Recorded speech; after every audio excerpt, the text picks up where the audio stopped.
Whenever you hear about ancient ruins, you almost never picture them being suspended somewhere, or just randomly hanging on the branch of a tree, right? In fact, for most of the ancient artifacts we have exposed in museums all over the world, archaeologists did quite an impressive amount of digging. You see, buildings have this funny way of fading away over time if not properly taken care of.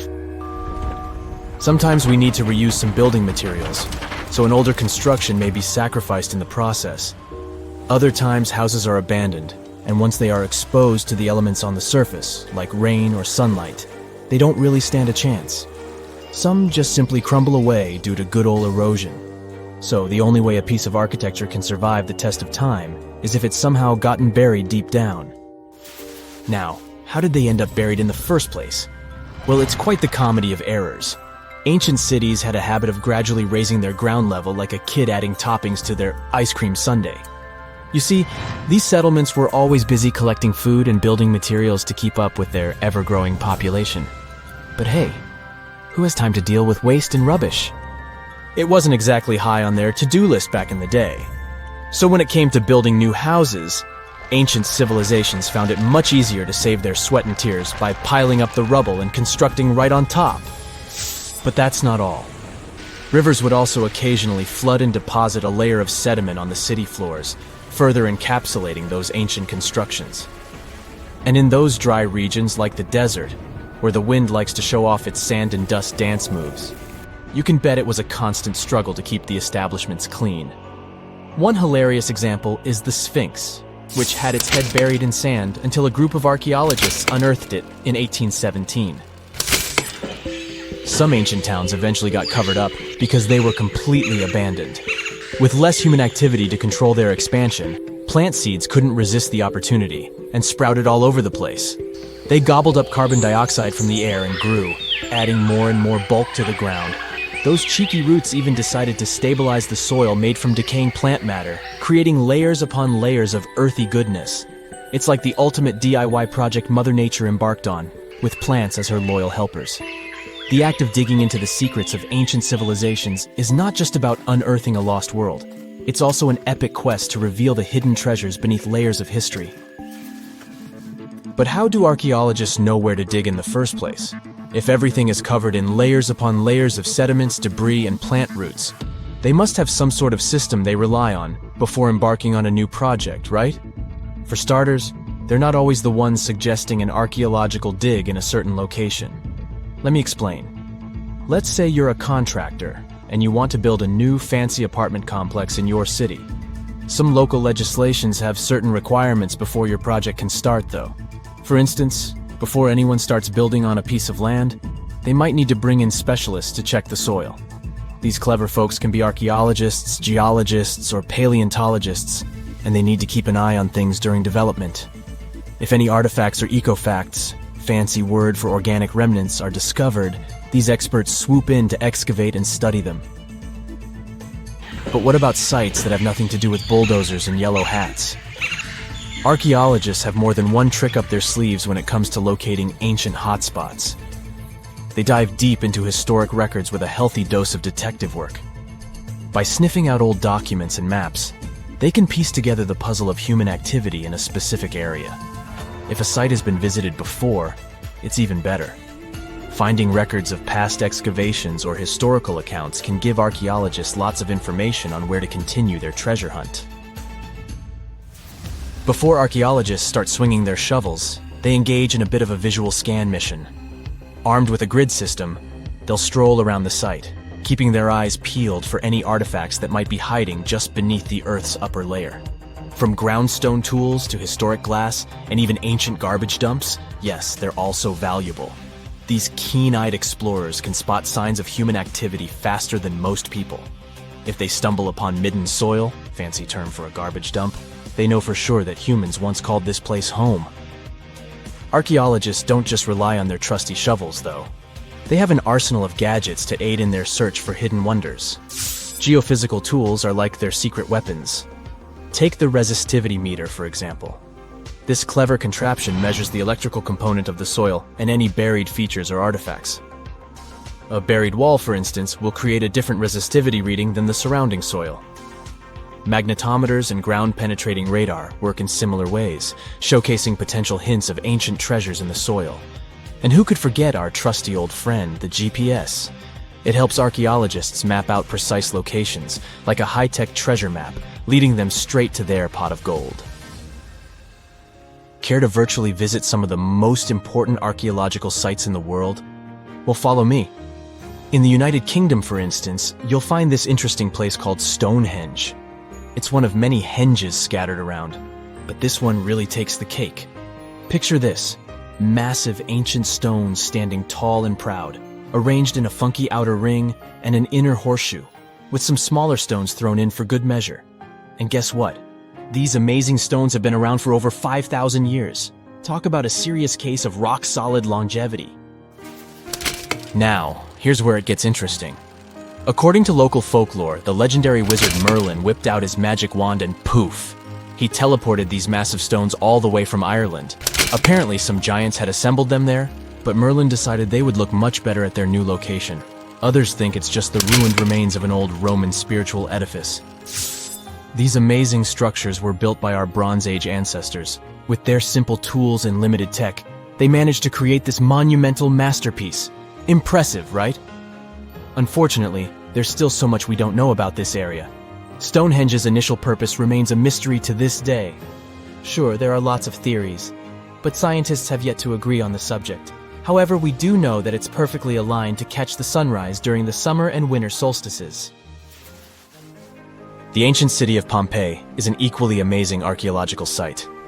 Picture this: Mount Vesuvius, a notorious troublemaker, decided to throw a volcanic tantrum and completely covered this ancient Roman city.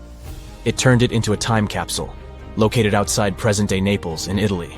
Fast forward to the year 1748, when a bunch of adventurous explorers stumbled upon Pompeii. Lo and behold, they discovered a treasure trove of well-preserved goodies: streets, houses, food, probably a bit stale by then, blingy jewelry, fancy sculptures, colorful frescoes, everyday household items, and even animal and human remains. It was like an epic archaeological party. From the looks of it, Pompeii had it all. Fancy houses and villas, a massive 20,000-seat arena, cute little artisan shops, hangouts like taverns. And let's not forget the saucy spots like those luxurious bathhouses for some intense pampering. There's also the Sanctuary of Apollo, where people used to gather for their daily dose of worship. And of course, the bustling heart of the city, the Forum of Pompeii, where all the cool people used to hang out. And guess what? Pompeii is so cool that it made it to UNESCO's World Heritage List back in 1997. That's like the ultimate Hall of Fame for historical awesomeness. It also includes many other famous buildings and sites, like the Taj Mahal in India and the Acropolis of Athens in Greece. Scientists have recently discovered Leonardo da Vinci's hidden passages under a medieval castle in Italy. They followed a newly found 15th century sketch by the creator of the Mona Lisa and found one of the unexplored architectural wonders from the age of the Renaissance. Construction of the Sforza Castle started back in 1358, but it was destroyed about a century later during a local crisis. Then, in 1450, Francesco Sforza, the Duke of Milan, decided to rebuild it on the old ruins. After he passed away, his son Ludovico took over and kept improving the castle. He brought in some of the best artists of the time, including Leonardo da Vinci, to decorate its walls. We can still see Leonardo's frescoes today in the Room of Wooden Boards. While he was working at the castle, Da Vinci also recorded some historical underground passages hidden beneath the outer wall. The drawing, dated between 1487 and 1490, was found at the Institut de France in Paris. The sketch is highly precise, and it proves that Leonardo was really interested in fortification design and was great at documenting existing structures. Historical records show that Ludovico ordered the building of an underground passageway that led straight to a basilica, where his wife was buried. Ludovico married Beatrice in 1491, and they had a happy but tragically short marriage, as Beatrice passed away while giving birth in 1497. The Duke locked himself away for weeks, grew a beard, and wore only black clothes while he was mourning his beloved wife. The secret tunnel may have stretched over a half a mile, and would let Ludovico visit her grave in private. It could have served as an escape route if the castle was ever under siege. The existence of the tunnels remained one of the mysteries of the Renaissance for years, as no one knew for sure they were there. But now, scientists finally uncovered the secret history. They used a combination of ground-penetrating radar and laser scanning to build up an accurate 3D model of all the structures under the castle. They found the tunnels Da Vinci alluded to in his drawings, and it looks like they may have only been a small part of a whole system of historical underground passages. The goal is to create a complete digital twin of the castle that will not only show all the preserved constructions, but also the ancient ones that are no longer visible. They also plan to add augmented reality to the virtual paths to let visitors discover Leonardo da Vinci's hidden passages. Now, we don't know if the genius actually took part in constructing the hidden passages that scientists recently discovered, but we do know about some other Leonardo da Vinci inventions. He created the first satellite-like map in 1502, long before photography or satellites were even a concept.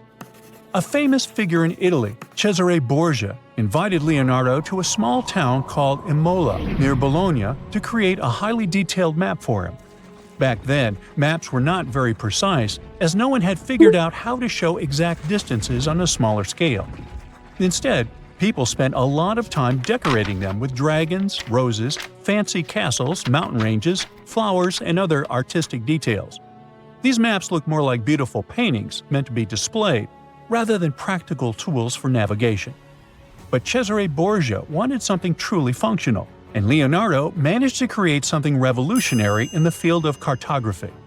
If you compare satellite images of Imola today with Leonardo's map, the similarities are striking. He captured every alley, curve of the streets, roadways, and even the exact sizes of the buildings. And he did it all by hand, using just a pencil, ruler, compass, and several of his own clever inventions. To gather all the necessary data, the genius walked through the streets for weeks using a large wheel that spun as he moved, recording the distance with a cable. Using the magnetic compass, he determined precise directions. He also developed a tool called the bussola, which measured angles inside a circle. With this, he could track the exact turns of each street and the size of the intersections. He figured out the distances between houses and major roads. Then, back at home, he used his notes and calculations to draw the map to scale with incredible precision. In his work, Da Vinci also used a technique developed by Florentine humanist Leon Battista Alberti. He created a mapping method where you could place an entire city inside a circle using polar coordinates. At the center of the city, 8 straight lines met, representing the main directions of a compass. Leonardo used this system to divide the town into 8 sections. He didn't overlook even the smallest buildings, which made his map one of the most advanced of its time. The Italian genius had a big dream to build a machine that could let people fly. He studied how birds, bats, and kites move through the air and designed a special flying machine. He believed that if he could copy their movements, humans might be able to soar like them. Da Vinci's design looked a lot like a bat, with 2 large pointed wings that stretched over 33 feet wide. He planned to build the frame from lightweight pine wood and cover it with raw silk to make it strong but not too heavy. The person flying it would lie on their stomach on a wooden board in the center. To make the wings flap, the pilot had to pedal a crank with their feet, which was connected to a system of rods and pulleys. There was also a hand crank for extra power and even a headpiece to help steer. As the person moved their hands and feet, the wings would flap and twist, just like a bird's. But there was one big problem. Humans aren't strong enough to make the machine lift off the ground. Even though it might have worked once in the air, there was no way for a person to get it flying on their own. Leonardo probably realized this, but his amazing idea still inspired flying machines that came centuries later. Da Vinci was way ahead of his time with many of his inventions, but his idea for a humanoid robot was especially futuristic. He was working under the patronage of the Sforza family, the one that had those ancient tunnels of Italy built. The genius designed a mechanical knight that could move its arms, turn its neck, and even open and close its mouth. Da Vinci had good knowledge of anatomy and the mechanics of body movements that helped him. His unusual creation used an external system of cables. A hand crank set it in motion, and there was also an internal gear-driven mechanism. About 450 years later, Da Vinci's detailed sketches of the robotic knight were rediscovered in the 1950s. Several researchers tried to recreate the robot from those sketches. In 2002, a roboticist who developed systems for NASA and Lockheed Martin took inspiration from the old notes and built a functioning model of Da Vinci's robotic knight. Another design Leonardo created for Duke Sforza was a special kind of bridge that could be taken apart and carried easily. It was made for defense forces who needed to cross rivers or moats while traveling. This bridge would swing across the water and land on the other side. It had wheels and used a rope and pulley system, so it could be set up quickly and packed away just as fast. To keep it steady, it even had a special weight to help balance it. Leonardo wrote in his notes that the bridge was light yet strong, and he designed several bridges like this for the Duke. One of his other designs was a bridge that could be built very quickly, and the defense forces would move across multiple rivers. As scientists continue to study Leonardo da Vinci's hidden passages, they reveal new chapters in human history. Who knows what other unexplored architectural structures they will find? Deep inside the heart of the Amazon rainforest lies a cave so massive, it defies logic. Stretching for 2,000 feet, this tunnel is so big a human could easily walk around inside of it. Its walls are etched with deep, mysterious claw marks. But this is just one of many. If you travel to the south of Brazil, you'll stumble upon over 1,500 similar caves, ranging from modest tiny burrows to massive passageways. These are not your average spooky, bat-filled caverns. They're what researchers call paleo burrows, also known as ancient underground structures dug by creatures so colossal they make modern elephants look small. Whatever creature dug those tunnels displaced 800 elephants worth of dirt. I know, it still looks like a normal cave, but experts noticed this one was special because the walls were too neat and rounded, and the floor was too smooth. Besides, no water or erosion leaves such signs of serious digging power. These Brazilian caves are the largest geological records of animal activity on the planet. It's like stumbling into a prehistoric house made by creatures the size of cars. To unlock this mystery, researchers analyzed the scratch marks on the walls and realized they had probably been made by giant ground sloths, a species called valgipes, which could weigh nearly 9,000 pounds and eat your average annual menu in about 3 days. Despite being huge, these animals were not earthbenders. They had to work in groups if they wanted to dig such long tunnels. This is why scientists believe many sloths shared the same tunnel and dug it together. Even some giant armadillos may have helped with the digging. After all, they were ridiculously skilled excavators and lived there too. Okay, but why would a giant sloth or armadillo need a 2,000-foot-long underground lair? Great question. And the truth is, scientists aren't totally sure. It doesn't make sense for them to dig tunnels this massive just to escape predators, especially since the tunnels were big enough for a saber-toothed tiger to crawl in, for example. So, unless they installed prehistoric security systems, this theory has holes. Haha, pun intended.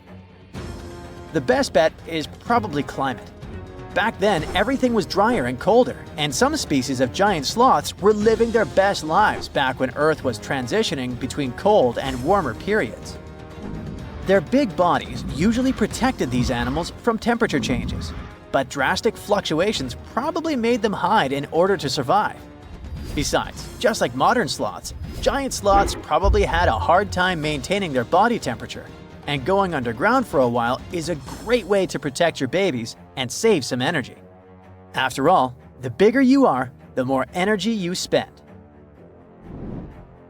Some scientists believe these tunnels might have had rotating tenants. One sloth moves in, digs a bit, leaves some scratch marks, moves out. And sometime later, another one crashes there and adds its own decor touches. a hostel for ancient megafauna. All evidence points to a more timeshare situation than a prehistoric private property. After all, these creatures weren't exactly social butterflies. Most sloths and armadillos usually keep things strictly one-on-one, just mom and baby. Yeah, dad sloth stuck around only for the good part. But you probably noticed one tiny detail here. These guys are not around anymore. They went extinct 11,000 years ago, right around the time humans started to get popular on Earth, when another ice age was ending. In fact, 80% of all mammals that were heavier than 2 pounds disappeared then. The first culprit is, of course, the usual suspect: humans. Around 10,000 years ago, a wave of skilled hunters using distinctive tools like spear points spread across North America. The theory goes that American animals weren't used to this new predator, making them easy targets. Once the big plant eaters started vanishing, the big meat eaters followed. They didn't have enough food to survive, and it wasn't just excessive hunting that caused some damage. Early humans may have also harmed ecosystems in ways that made survival harder for large species. But wait, there's another suspect: climate change. Around the same time, Earth's climate got a major shakeup. The climate was going from super cold to only slightly cold. Just so you know, Earth's temperature was about 46 degrees Fahrenheit, making seasons change and plants perish. And if plants are no longer around, big animals that eat them, like our friends giant sloths, have less nutrition, making them even more vulnerable. Many scientists now think that both human impact and climate change played a role, just in different ways depending on the region. In some places, humans may have tipped the balance. In others, nature itself did the job.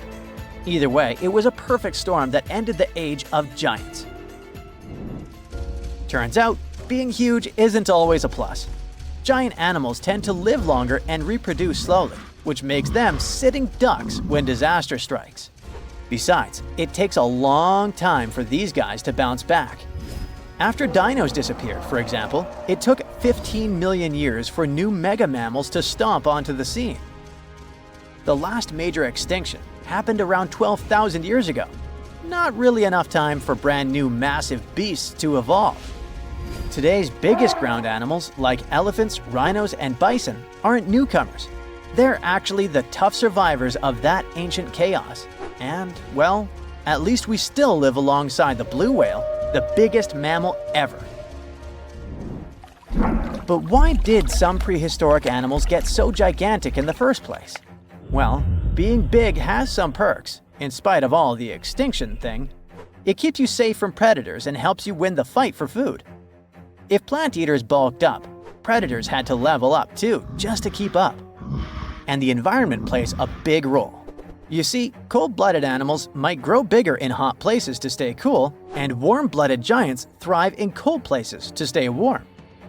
One paleontologist even suggested that some dino-sized vegetarians needed those massive bellies just to digest the tough, woody plants of their time, as if they had a salad bar inside their bodies.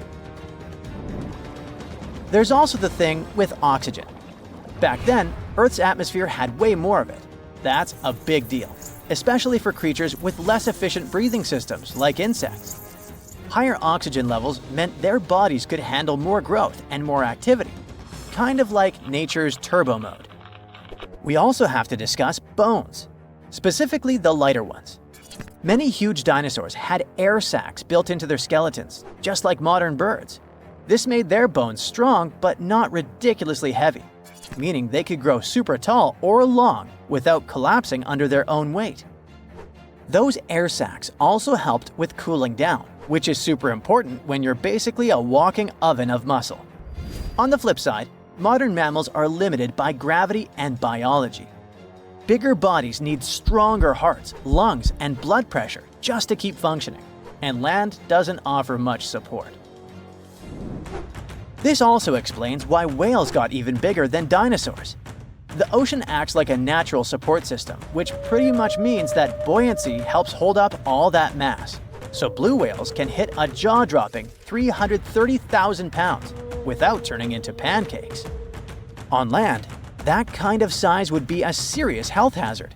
So, ancient giants weren't just freaks of nature. They were the result of the right mix of air, food, physics, and environment working together in just the right way. The whole extinction event surely is a bummer for giant sloths that worked as gigantic engineers of nature, but it surely prevented us from sharing the planet with insects the size of crows, like some types of griffinflies or millipedes reaching almost 6 feet in length. Yikes! Now, if you'll excuse me, I'm going to appreciate modern sloths. Slow, small, and thankfully incapable of terraforming the landscape and giving me insect-related panic attacks. Scientists discovered the largest water reservoir in the Oregon Cascades. It's hiding underground, holding more than twice the water volume of Lake Mead. Let me specify. It contains at least 19.4 cubic miles of water, which is almost 162 trillion bottles of water. If you drank 1 bottle a day, it would take you around 444 billion years to finish your stock. No wonder this underground aquifer discovery is so awesome. The Cascade mountain range, which contains the largest aquifer on Earth, stretches about 700 miles from Northern California to British Columbia. The high Cascades in Oregon have younger volcanic rocks, around 8 million years old. The Western Cascades are much older, 45 million years. They boast deep canyons and valleys. Scientists study the transition zone between these two areas to understand how water moved through volcanic rock and how volcanic processes had evolved over time. In the process, researchers measured rock temperatures at different depths. That's when the underground aquifer discovery happened. Normally, deeper rocks should be hotter because it's closer to the Earth's interior. But, to everyone's surprise, in several areas, the temperature stayed the same even at greater depths. Well, this was a strong clue that water was flowing through the rock and cooling it down. In other words, the Cascades function like a natural water tower, storing and slowly releasing water into rivers and streams.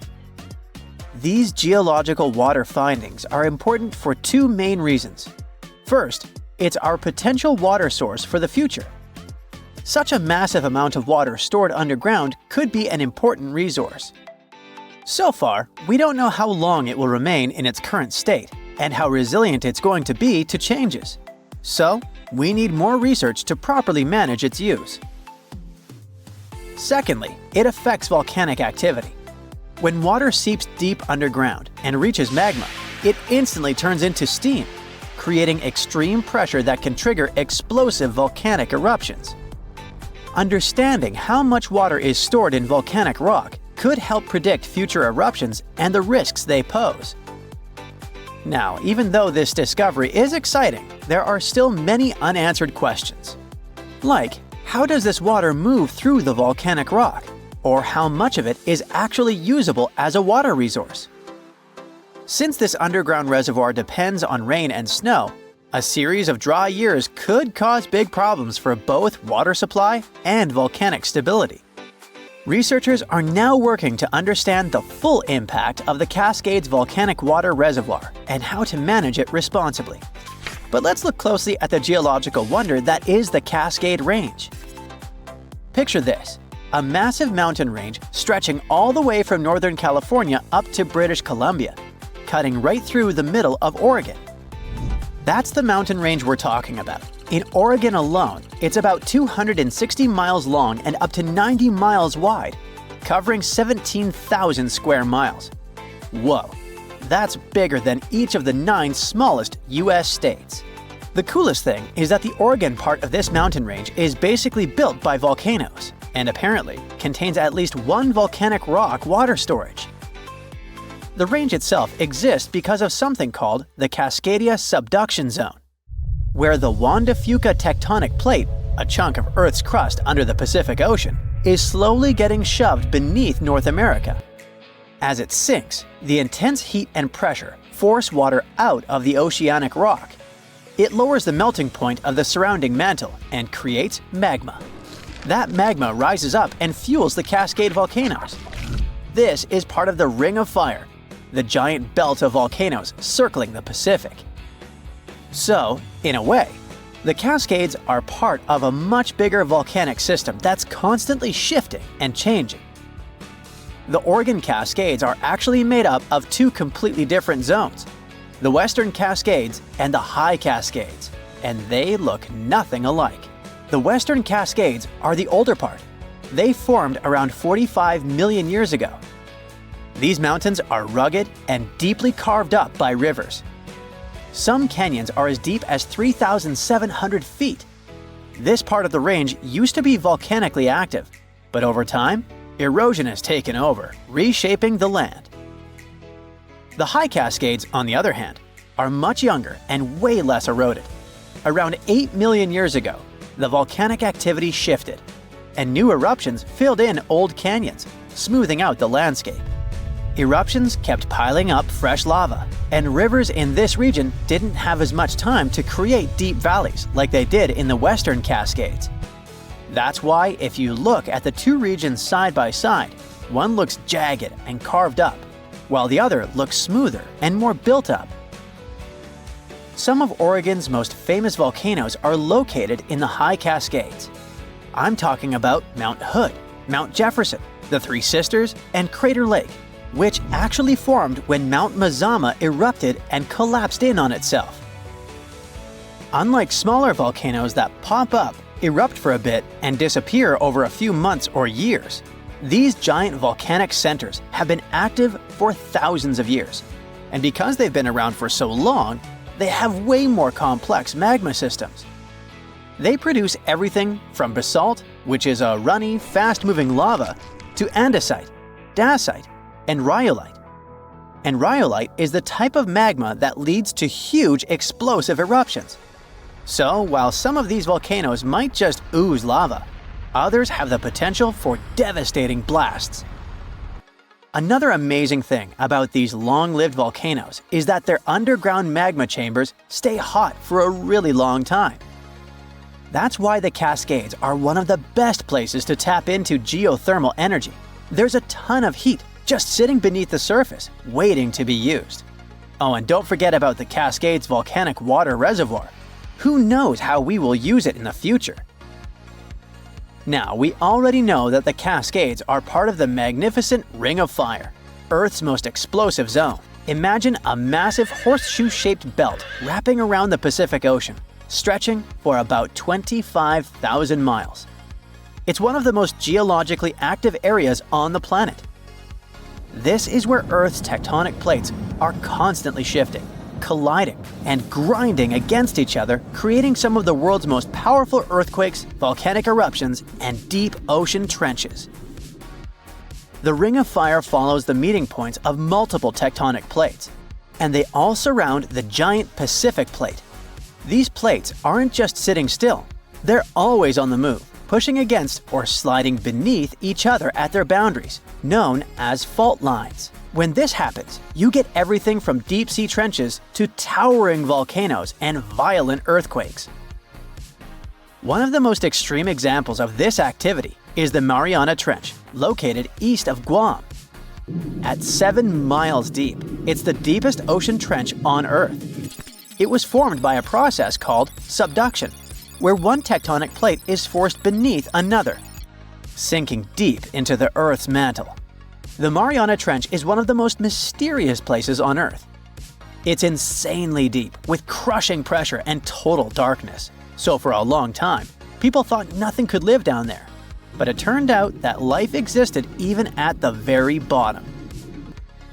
In 2005, scientists found a tiny single-celled organism in the Challenger Deep, the deepest part of the Mariana Trench. They also came across colorful rocky formations and weird sea cucumbers. The Mariana Trench also has hydrothermal vents, which are basically underwater hot springs. Even though the water there is super hot and acidic, strange creatures and microscopic life forms still manage to survive there. The Ring of Fire is also responsible for 90% of the world's earthquakes. Some of the most powerful quakes in history have happened here, including the 1960 Valdivia earthquake in Chile, the strongest ever recorded, which hit a mind-boggling 9.5 on the Richter scale. But it's not just about earthquakes. The Ring of Fire is also home to about 75% of the planet's volcanoes. Some of the most famous eruptions in history have come from this region, like the infamous Mount Tambora in Indonesia. In short, the Ring of Fire is one of the most dangerous places on Earth, but it's also incredibly fascinating. Who knows what else scientists might discover in that region, like they discovered the largest water reservoir in the Cascades. Hey, check out this huge construction. It isn't a time machine. Neither is it a portal to another dimension, even though it looks like one. This extraordinary machine, called the Zhangmen Underground Neutrino Observatory, or JUNO for short, is hidden from the prying eyes 2,300 feet underground. It's designed to study one of the strangest and most mysterious particles in the universe, the neutrino. Often nicknamed ghost particles, neutrinos are incredibly hard to detect, but may hold key clues about the universe's biggest puzzles, including how matter formed and whether our current understanding of physics needs an upgrade. Neutrinos are subatomic particles produced in nuclear reactions, like those in the Sun, exploding stars, and nuclear reactors on Earth. They're the second most abundant particles in the universe after photons, the particles of light. Now hold your hand in front of your face. Trillions of neutrinos are passing through it right now without leaving a trace. They almost never interact with anything, not your body, not even a wall of lead 8 light-years thick wouldn't stop them. This makes them incredibly difficult to study. Neutrinos are also special because they don't behave like most particles. They come in 3 flavors: chocolate, strawberry, electron neutrino, muon neutrino, and tau neutrino, and can switch between these types as they travel. This behavior, called oscillation, is linked to their mass, and it's a mystery. No one knows exactly how much a neutrino weighs, or even which type is the heaviest. And that's where JUNO comes in. It's designed to figure out the mass hierarchy of neutrinos, meaning the order of their masses. If scientists can manage to figure it out, it could help us solve some of physics' biggest puzzles. JUNO is an enormous sphere filled with 20,000 tons of a special liquid called a scintillator. Scintillating, isn't it? Okay, I'll stop. This liquid grows faintly when particles interact with it. Surrounding the sphere are 43,000 supersensitive light detectors, which will pick up these tiny flashes of light. Why build it underground, you may ask? Well, cosmic rays and other background particles constantly collide with Earth, and they would overwhelm the sensitive detectors if JUNO was built at the surface. By hiding it under hundreds of feet of rock, scientists can block most of this noise, allowing them to focus on neutrinos. JUNO is also located almost 33 miles from 2 nuclear power plants. These plants produce tons of neutrinos, specifically antineutrinos, the antimatter counterparts of neutrinos, through the radioactive decay of uranium and plutonium in their reactors. By studying how these antineutrinos change as they travel to JUNO, scientists hope to uncover the neutrino mass hierarchy.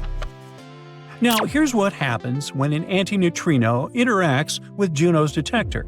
It collides with a proton in the liquid, creating a positron, the antimatter version of an electron, and a neutron. The positron immediately collides with an electron, releasing a burst of light. The neutron, meanwhile, takes about 200 microseconds to combine with an atomic nucleus, releasing another burst of rays.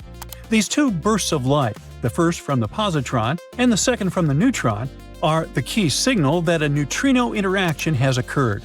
And that time gap between the 2 bursts helps scientists distinguish genuine neutrino signals from other background events, like cosmic rays. But even with this elaborate setup, JUNO will only detect about 40 to 60 neutrinos per day out of the billions passing through it every second. So, to gather enough data to make conclusions, the experiment will have to run for several years. The goal is to record 100,000 neutrino events. Now, the thing is, our current understanding of the universe is based on the standard model of particle physics, and it has been incredibly successful in explaining how particles and forces interact. But the standard model has gaps. It doesn't explain dark matter, dark energy, or why the universe is made mostly of matter instead of antimatter. Neutrinos might hold the answers to some of these mysteries. For example, the way they interact and oscillate could hint at new physics beyond the standard model. Now, Juno is a truly global project involving about 700 scientists from 18 countries. The experiment was first proposed in 2008 and has faced many engineering and logistical challenges. But hopefully, it'll start working in 2025. After all, this $300 million investment in science and engineering could make groundbreaking discoveries. But Juno isn't the only scientific facility built to explore neutrinos. Deep beneath the Antarctic ice, near the Amundsen-Scott South Pole Station, lies IceCube, an enormous neutrino observatory. Imagine a detector the size of nearly a quarter cubic mile, entirely made of ice and equipped to spot neutrinos. It's the first gigaton-scale neutrino detector ever built, an immense scientific instrument hidden between 4,700 and 8,000 feet under the Antarctic surface. The main detector consists of over 5,000 digital optical modules, sensitive light sensors, which are attached to 86 vertical strings frozen into the ice. These strings are arranged in a hexagonal grid, with each string carrying 60 digital optical modules. Together, they form an enormous three-dimensional array. When a neutron interacts with an atom in the ice, it can create a charged particle moving faster than the speed of light in the ice. This generates a faint blue glow called Cherenkov radiation. Scientists observe this light and can understand the energy, direction, and origin of the neutrino. One of IceCube's primary goals is to uncover the origins of cosmic rays, incredibly high-energy particles, mostly protons, that travel through space at near-light speeds. They can have energies millions of times higher than those produced by Earth's most powerful particle accelerators. Scientists believe they come from extreme cosmic environments, like supernova, black holes, or gamma-ray bursts, but so far, their exact sources remain a mystery. That's why they deflect by magnetic fields as they travel, making it impossible to trace their paths directly. Neutrinos, however, aren't deflected or absorbed, so they carry unaltered information about their sources. IceCube is designed to detect these neutrinos, giving us a way to see cosmic rays' origins. Since it became fully operational in 2010, IceCube has already made some groundbreaking discoveries.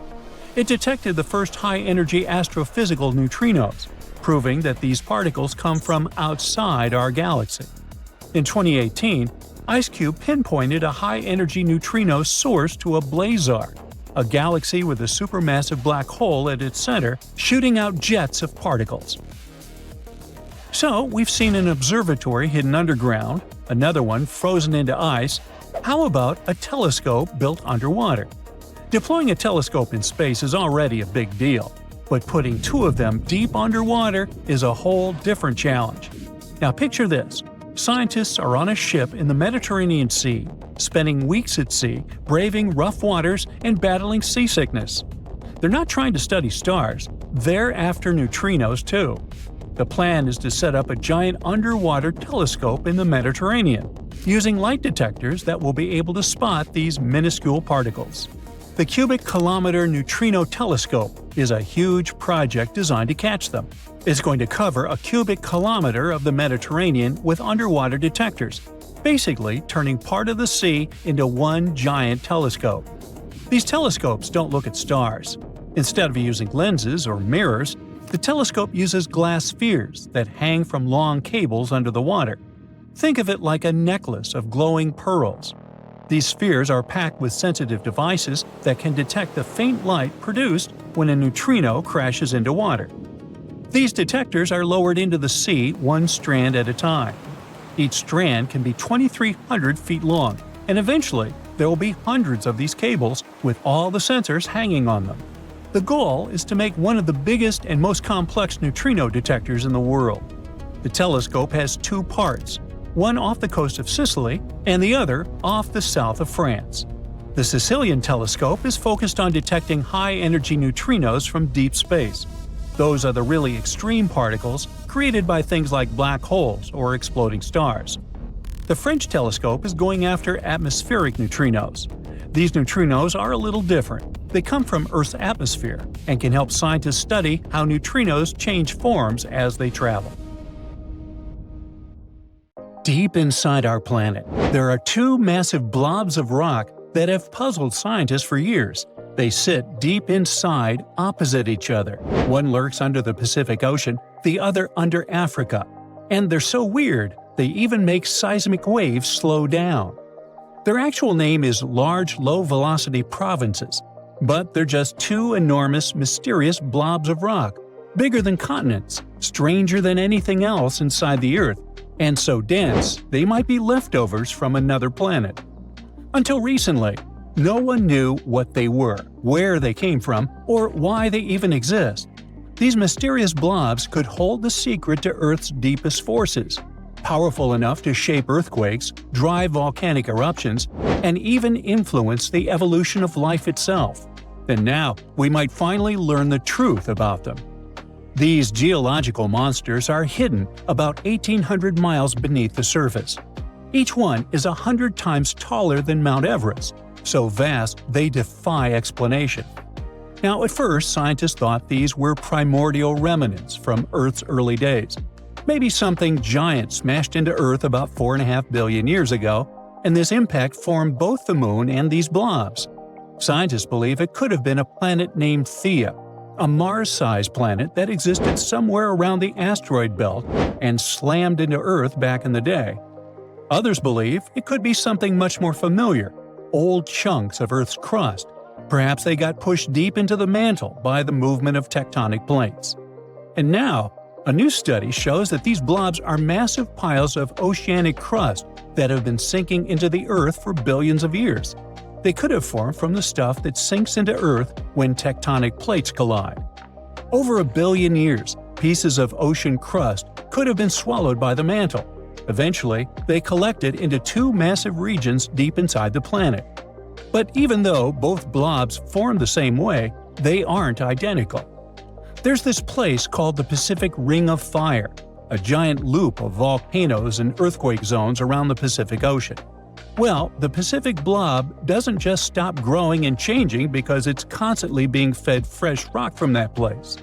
Tectonic plates crash into each other, and one plate sinks beneath another, pushing old ocean crust deep into the Earth.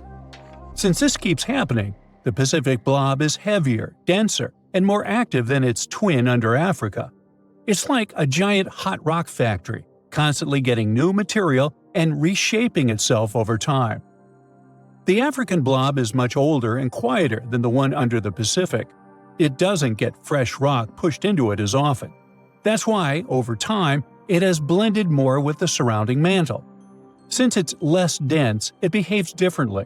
It rises higher into the Earth's mantle, stretching 340 miles closer to the surface.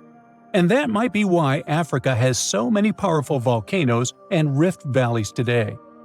The biggest question is, how do they keep evolving? Scientists think that huge columns of hot rock, called mantle plumes, might be pushing up from deep inside the Earth, helping to drive the movement of tectonic plates in the Pacific.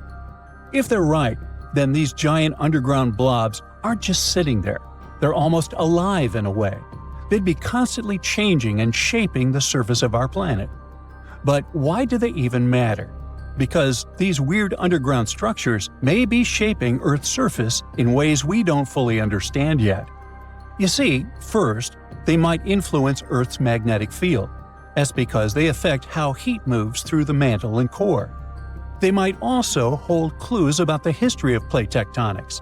Studying them could help us figure out when subduction began on Earth, whether it was over 4 billion years ago or much more recently. These guys might also be secret puppet masters behind volcanic activity. There's a theory that blazing hot rock from deep inside the Earth, the same kind that creates volcanic hotspots, might be rising straight from the giant blobs in the mantle. Some of the biggest volcanoes on Earth, including those in Hawaii, Iceland, and Yellowstone, sit directly above the suspected rising plumes from these blobs. If these blobs are fueling these volcanoes, then they could be responsible for shaping Earth's continents, climate, and even mass extinctions throughout history. And well, that's horrifying. That would mean that these giant structures might burst through Earth's crust one day, unleashing catastrophic supervolcanic eruptions, and these eruptions would last for millions of years. Beneath the Earth's surface also lies monsters unlike anything else on this planet – supervolcanoes. They're so massive, so destructive, and so rare that no human has ever witnessed one erupt. A regular volcanic eruption can be terrifying. Lava spewing into the sky, ash choking the air, entire cities buried under fire and stone. But a supervolcano? Well, that's something else entirely. A supervolcano isn't just big, it's a category of its own. Their eruptions rip apart the Earth itself, creating massive craters called calderas. Some of them are over 30 miles wide. A regular volcanic eruption might spew out a few cubic miles of lava and ash. A supervolcano unleashes more than 240 cubic miles of material. That's enough to bury an entire continent in ash. An eruption like this would be newsworthy, to say the least. First, a wall of fire would blow up into the sky. Ash would block out the sun for years, dropping global temperatures. Entire countries could be buried under meters of ash, making farming impossible. Famine, extreme cold, and toxic air could wipe out entire civilizations. It wouldn't just be a local disaster, it would be global. In fact, two of the worst mass extinctions in Earth's history, where almost all life was wiped out, might have been caused by supervolcanoes, not asteroids. The biggest and most horrifying one was at the end of the Permian period. Literally, about 90% of all marine species and 70% of land species went poof. Scientists have counted about 20 supervolcanoes on Earth today. The most famous ones are Yellowstone in the US, Toba in Indonesia, and Topau in New Zealand. Now, the last time Yellowstone erupted was roughly 2 million years ago. It released almost 590 cubic miles of material, enough to bury a city like New York. That was just one of 3 Yellowstone supereruptions. The most recent supervolcano to erupt was Topau in New Zealand. This happened about 26,500 years ago.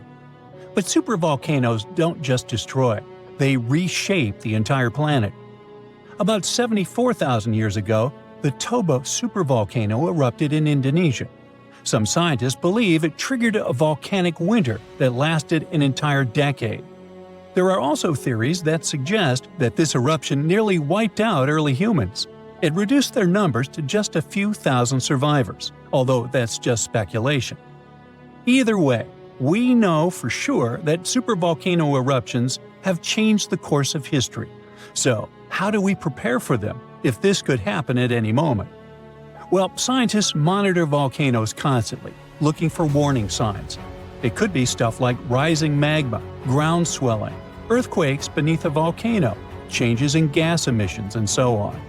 The problem is that while we can predict short-term eruptions, the long-term ones are still a mystery. Yellowstone last erupted 630,000 years ago. It's literally overdue for another eruption already. But volcanoes don't work like clocks. Just because one erupted in the past doesn't mean it will definitely go wild again, and the time between eruptions could be random. Scientists think Yellowstone could erupt again, but it might be just a small lava flow instead of a super eruption. Are we ready for a super eruption if it happens? Probably not. Scientists say we're more prepared for an asteroid strike than a supervolcano eruption. When Hunga Tonga Hunga Ha'apai erupted in 2022, it cut off communications, caused tsunamis, and filled the sky with ash. And that was only a magnitude 5 eruption. A supervolcano would be orders of magnitude worse.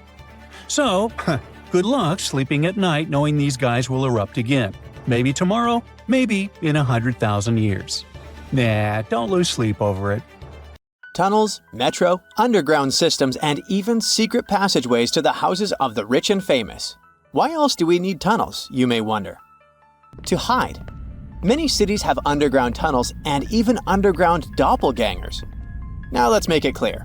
Those passages are normally not connected, contrary to the popular rumor claiming that it was possible to get from Scotland to Turkey using underground passageways built around 5,000 years ago. I mean, it sounds insane even today. Imagine building it back in the day.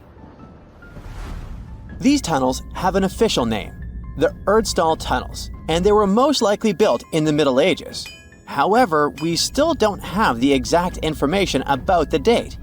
The highest concentration of those tunnels are in Bavaria, Germany, but there are many of them in Great Britain and France too.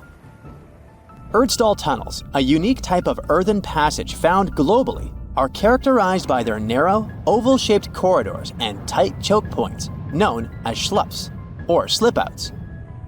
Despite speculation, their purpose remains a mystery. However, some of those tunnels have fireplaces and even vents, which might mean those were used primarily for shelter. Dating back to the Middle Ages, possibly as early as the 12th century, Erdstall tunnels lack archaeological signs and historical records, so it's not a surprise that there are many rumors about their use. Some scientists are sure those were storage spaces, though their narrowness makes this impractical. Another idea is that they provided hiding spots for farmers during tribal raids. However, their single entry point raises doubts about their effectiveness in evading threats. Now, if you're feeling like Indiana Jones and want to venture into those tunnels, you're in luck. A few structures, like the Erdstall Radkobluken in Austria, welcome visitors to explore these enigmatic structures. Most of them are closed to the public eye, though. The origins of Erdstall tunnels remain largely unknown, just like their real functions. And if you think, hey, it's the 21st century here, we can study pretty much everything, well, you're wrong. What makes these tunnels hard to study are the tight confines. Traditional surveying methods often prove inadequate in such spaces. To solve this problem, scientists use a handheld device that integrates an RGB camera, a gyroscope, and high-resolution depth sensors, allowing them to capture intricate details of the tunnels. They also use modern techniques like 3D surveying in hopes of uncovering the true origins and purposes of those tunnels. One hypothesis even suggests they may have been poorly conceived dwellings, abandoned when their inadequacies became apparent. Still, not everyone quite agrees with this idea. Other theories suggest they served spiritual purposes, while the most intriguing idea speculates that those tunnels may be remnants of extraterrestrial civilizations. Experts believe they may have been used for practical matters, such as granaries or hiding spots from looters. As we don't have exact info on who built it and when, it may be pretty much anyone, even a sloth. Nope, I'm not a lunatic. Sloths can build giant tunnels. Check this out. In 2009, a farmer in southern Brazil was driving his tractor through a cornfield when it suddenly sank into the ground. He quickly discovered he had broken through the top of an underground tunnel. When researchers came to investigate, they found a tunnel around 6.5 feet high and the same 6.5 feet wide, extending about 50 feet long, right beneath the farmer's house. When they looked closer, they instantly saw deep claw marks on the walls. That was the proof the tunnel wasn't human-made. So that thing the farmer uncovered was a megafauna paleoburrow, a prehistoric tunnel dug by ancient creatures like giant ground sloths or giant armadillos from over 10,000 years ago. I know, it's hard to imagine those beasts, but let me help you. Take a hamster. Now, increase it to the size of an elephant. Don't forget, this 13-foot-tall hamster could also walk on two legs. During their time, around 15 million to 10,000 years ago, many species of sloths and giant armadillos roamed the Americas, some even digging similar tunnels. Today, many of these tunnels are filled with sediment, though some remain clear, similar to the one the farmer discovered. This 2009 find sparked significant interest, leading to the discovery of over 1,500 paleoburrows across southern Brazil, making it the era with the highest concentration of such sites worldwide. But no one knows exactly why there are so many of them in southern Brazil. While some paleoburrows exist throughout South America, none have been found in North America, which is weird since those huge sloths roamed the entire continent. The exact purpose of these large tunnels remains a mystery, but scientists believe they may have served as nursing spaces. temperature regulation, or hibernation areas. Tunnels likely developed over centuries as successive generations of sloths and armadillos expanded them. Now, let's take a look at fugus. No, not the Japanese fatal delicacy, and no, not a town in New Guinea. To see them, we gotta travel to the UK. So fugus are underground structures too, but they don't look exactly like tunnels. They are dry stone structures. They look as if a cave had been decorated with stones from the inside. There are only around 15 of them found so far, and most of them are located in Cornwall. According to the estimates, those tunnels were built about 2,400 years ago, and they're still in pristine condition, which is truly fascinating. I mean, back in the day, people had no cool machinery whatsoever, yet their structures still last. And if you dare to buy an apartment today, well, chances are you won't be too happy about the quality. Going back to our fugus, there's nothing extraordinary about their supposed purpose. They could be used for spiritual purposes, as a place to hide, or a food storage. The latest application, though, is a bit weird. I guess it's not a secret for anyone that England is famous for its excessive humidity. And if you want to store your food properly, you gotta avoid the humidity at all costs.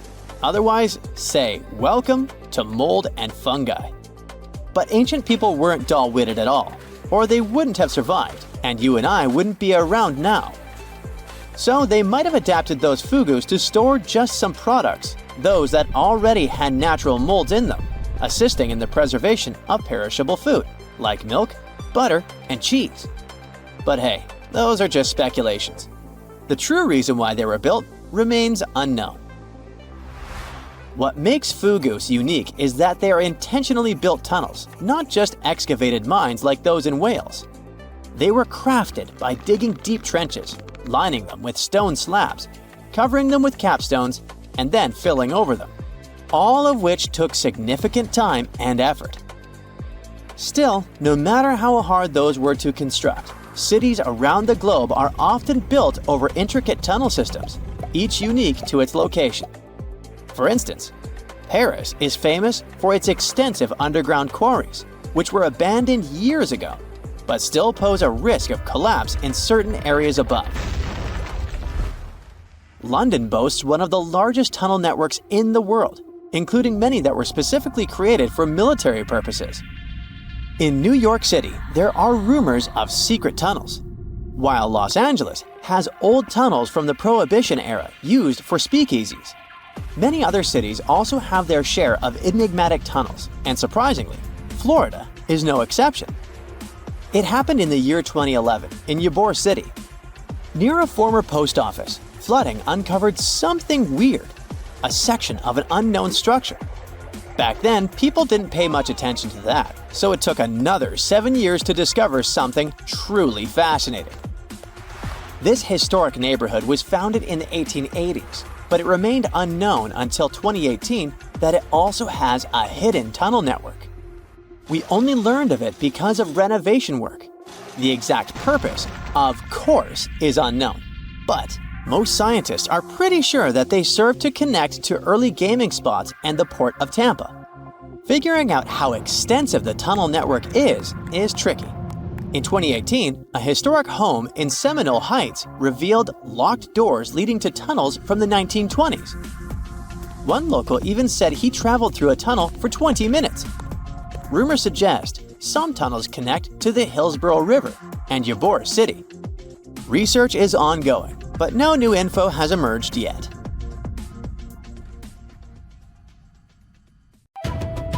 London, a bustling city of contrasts that never sleeps. Life is in full swing there, both on the surface, with almost 10 million people dwelling there, and underneath it. Now don't get me wrong, London rent did go crazy over the last few years, but people haven't started living underground, at least not yet. But it's safe to say there are actually two Londons. You know, the one with Big Ben, the Tower of London, and Greenwich, and secret tunnels and forgotten spaces that lie deep beneath the bustling streets of the city have something to show you too. It all starts with a white, unassuming door. To find it, you need to head to the eastbound platform of the Chancery Lane station on the London Underground. It doesn't seem to be hiding a big deal of secrets, but those who can open it know that behind it lies a maze of tunnels. Who knows, maybe this is the reason why Chancery Lane was closed a staggering 48 times from January to August 2023. And in 2022, it had 137 closures. That's more than a third of the entire year. They say the closures were due to all sorts of reasons, like staff shortages, naughty trespassers, and weather. But hey, it's a bit suspicious. So, the tunnels. They were built in the 1940s as shelters, later repurposed for cloak and dagger activities, storage of top-secret documents, and even telecom services. Rumor has it that the hotline between the most powerful states ran directly through these tunnels. These are called the Kingsway Exchange Tunnels, and they're located 130 feet below street level in central London, underneath High Holborn. It used to be very secrety. Ian Fleming, the guy who created James Bond and actually spent some time working at that place, got inspired by it and created the whole Q operations in the James Bond movies. The General Post Office took over in 1949, and by 1956, it turned into the place where the first transatlantic telephone cable terminated. Over the years, it was home to post office engineers and radio interference investigators. The place even had the deepest bar in the UK. It used to serve drinks for the big shots, but it's closed now. The thing is, by the 1990s, it had been mostly abandoned due to asbestos and other safety concerns. But you may get the chance to sip a drink at Britain's deepest licensed bar pretty soon. Here's the deal. In 2023, the London Tunnel swooped in to save the day. They bought the tunnels and have big plans to turn them into an interactive cultural experience for the public. With a projected opening in 2027, this place is set to become a hotspot for history buffs and curious adventurers alike. And let's not forget the cool entrances, from a secret shopfront on High Holborn to a mysterious goods lift on Furnival Street. Sadly, the entrance at Tooks Court is no more, but hey, that just adds to the mystery, right? Now, if you don't feel like waiting for several years to visit the Neither London, there's another way of seeing the other side of the city. Now, there's a small downside to it, as the tour might be a little, stinky. Do you know that beneath the streets of London, there is a maze of 1,200 miles of brick tunnels for raw sewage? That's a whole lot of pipes. And don't forget about the 80 miles of main sewers, big enough to pass for railway tunnels. Back in the day, when London was a hot spot for cholera outbreaks, the city was facing a real crisis. People were falling ill, and no one knew what to do. But the problem was that all the waste that Londoners produced went straight into the Thames, the main source of water in the city. So all the cooking, cleaning, and other activities involving water were done with the Thames' terribly dirty water. Enter Sir Joseph Bazalgette, the man with a plan. This genius engineer designed a new sewage system that saved the day. No more sewage turning the Thames into a cesspool. Bazalgette's pumping stations were like something out of a steampunk novel, massive and magnificent. Fast forward to today, and London's old sewer system is feeling the strain. With the number of people living in the city getting close to 10 million, it's time for an upgrade. That's where the Thames Tideway Tunnel comes in, a super sewer to the rescue. It'll be like a giant underground highway for waste, the construction of which was completed in March of the 2024 year. And while you can't really travel in the Victorian sewage, there is an underground world you can visit in London, but it's not for free. It won't cost you much, just as much as one metro ride. The London Underground is the pioneer of underground railways. Imagine, it's the 19th century and they're building the Metropolitan Railway, the very first underground railway in the world. Sure thing, it used to look very different from those cozy carriages they have in London now. It all started way back in 1863 with wooden carriages and steam locomotives. In the 1900s, things really started heating up underground. The City and South London Railway kicked things off with electric trains, followed by the Waterloo and City Railway, Central London Railway, and Great Northern and City Railway. It was electrification mania down there. The Underground Electric Railways Company of London came onto the scene, bringing to life a bunch of tube lines, for example, the Bakerloo, Piccadilly, and Hampstead lines. Now, the London Underground is affectionately called the Tube because of its tube-shaped tunnels. It's not the only underground-related nickname the Londoners have. When the Central Line Railway was introduced in 1900, it was playfully dubbed the Two-Penny Tube because tickets only cost 2 pennies. And that fun nickname has been with us ever since, adding a little extra charm to our daily commute. More than 1 billion journeys are taken on the London Underground every year. That's over 5 million journeys each day. Surprisingly, the biggest part of the Underground isn't actually underground. Out of the 270 stations, only 45% are below the surface. Oopsies, turns out it's not that neither London I was talking about. Whatever. Do you know that the iconic tube map was inspired by a circuit board? Harry Beck, the designer, broke the map mold and created a cool and colorful diagram that still helps us navigate the underground today. The tube is quite royal as well. Queen Elizabeth II was the first royal to ride the tube in 1969 when she opened the Victoria Line, and she hopped on a few times since then. Every single day, people forget something on the tube. Some weird stuff has been left there over the years: a judge's wig, a prosthetic leg, even an urn of ashes. Oops, did somebody forget Grandpa?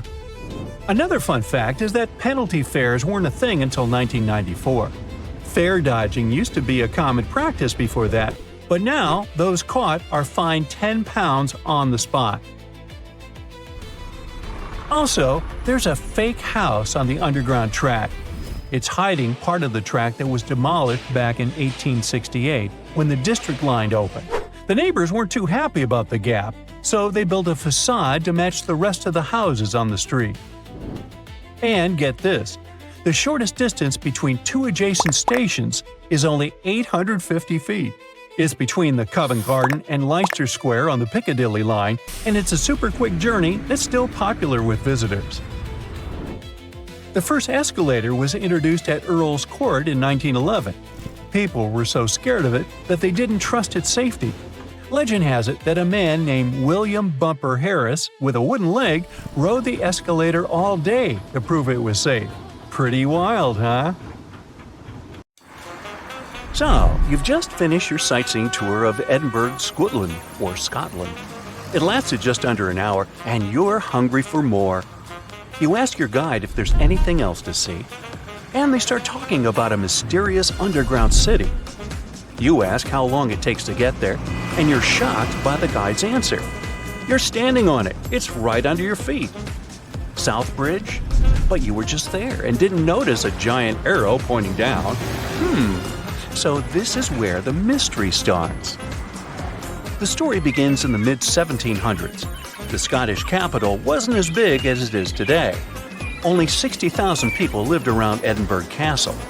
All of them were packed inside medieval walls, and they say today's cities are overpopulated. Get a load of the living conditions back then. The buildings were tall, so there was little natural light. Some houses had 14 stories. Cows walked the narrow winding streets and left stuff. Things were so bad that the famous English writer Daniel Defoe noted, "I believe that in no city in the world so many people have so little room." Yep, that's the guy who wrote Robinson Crusoe. Well, something just had to be done. The solution was to build 2 long bridges to the north and to the south of the city. The names they gave the bridges were more descriptive than colorful. The bridge to the north was completed first. In 1785, construction on the second bridge got underway. It was going to connect the main pedestrian street in the north with the university buildings in the south of Edinburgh. But don't think of this construction as a modern bridge over a river. It was more of a viaduct, a type of bridge that connects 2 hills across a valley. The word viaduct comes from Latin, as Romans were pioneers in building these structures. Their capital was built on 7 hills. And just to be copycats, Edinburgh also straddled 7 major hills. Only 2 are visible today because the city has been built up. Now, back in the 18th century, the construction of the South Bridge was a remarkable feat of engineering. It took the builders only 3 years to complete it. 19 stone arches spanned a chasm that was 31 feet at its deepest point, and the length over 1,000 feet. Impressive, even for today's standards. But what does a 2.5 centuries old viaduct have to do with an underground city? Well, it is the city. You see, they designed Southbridge to be hollow on the inside. As you walk along this street today, there is actually a huge human-made cave beneath your feet. The popular name for this set of chambers is the Edinburgh Vaults. But what was the purpose of this space? And is there something or someone there now? Well, let's take it one step at a time. The builder's original intention was for these vaults to serve as merchant shops. At first, it worked out fine. Merchants used a total of 120 vaults as shops and warehouses. There were workshops, cobblers, and taverns. But as time went by, a major design flaw came to light. The stone was leaking, and the vaults were damp all the time. There was even flooding. The builders forgot to waterproof the structure. The merchants feared the water would damage their precious goods. After just a couple of years, the first tenants started moving out. Once legal trade moved away from the vaults, the city's poor moved in. And not only them, but all sorts of shady characters. Historians don't know much about this period, since there are no written records. But even the squatters had to leave soon. If you couldn't do business in these vaults, how could you live in them? It was damp and cold, and there was no ventilation, sanitation, or natural light. It really stunk. Every real estate agent's worst nightmare. Just 30 years after their completion, the Southbridge vaults were abandoned once and for all. But at a street level, business was as usual. The officials decided to fill the vaults with rubble for security purposes. Buried and forgotten, the memory of a once teeming merchant quarter of Edinburgh slowly faded from people's minds. Now, this is where the story gets a bit weird. During the 1980s, a Scottish rugby player accidentally found a tunnel leading into the vaults. The athlete didn't waste any time and started excavating the vaults with the help of his son. Several tons of rubble, and a decade later, the Southbridge vaults have been restored to their former glory, so to speak. They were again dark and damp, as they were back in the 1700s. There were many interesting finds in this underground city. The vaults were littered with oyster shells, which were the standard diet for a working-class resident of Edinburgh at the time. Other finds, such as shoes and empty bottles, suggested that people actually lived in these claustrophobic vaults. Think of this the next time you see someone trying to rent their garage as an apartment. So, your guide was right. There really is a hidden city under the streets of Edinburgh. Well, at least one street. You have now gone down from the main pedestrian street into Cowgate. You look up and there it is, the only visible arch of the once impressive bridge. You are now searching online to book a tour of the vaults. You just have to see this place with your own eyes. But the Scottish capital isn't the only city with a mysterious underground. The historic region of Cappadocia in central Turkey hides no less than 36 cities beneath the ground. The biggest and the most impressive one wasn't discovered until 1963. It was built during the Byzantine era to protect the local population from invaders. We have similar structures made out of concrete in our cities, but the level of the Turkish underground city is really impressive. There are several levels, like in a multi-story car garage. The caves and tunnels lie 197 feet underground. That's 2/3 of the Statue of Liberty's height. The city could house 20,000 people at any given time, complete with livestock and food. The smell. Anyway, 20,000 is the average attendance at Major League Soccer matches today. You might want to add a field trip to one of these places the next time you go to Turkey. Most of these cities in Cappadocia can be found in rural areas. Makes sense, right? After all, they were dug out as hiding places. But in Europe, there is one city whose underground labyrinth resembles the vaults of Edinburgh. You've probably heard of Plzen in the Czech Republic. But hold on a second, this isn't going to be a story of the most famous local product, something brewed perhaps? It's the story of a medieval city that survived underneath the streets of Plzen. Water wells, cellars, and passageways stretch for more than 12 miles. Merchants and craftspeople used Plzen's historical underground for storage. Water, food, ice, you name it. The waterworks are pretty impressive. Historians estimate that 360 wells are located under Plzen's historical town center.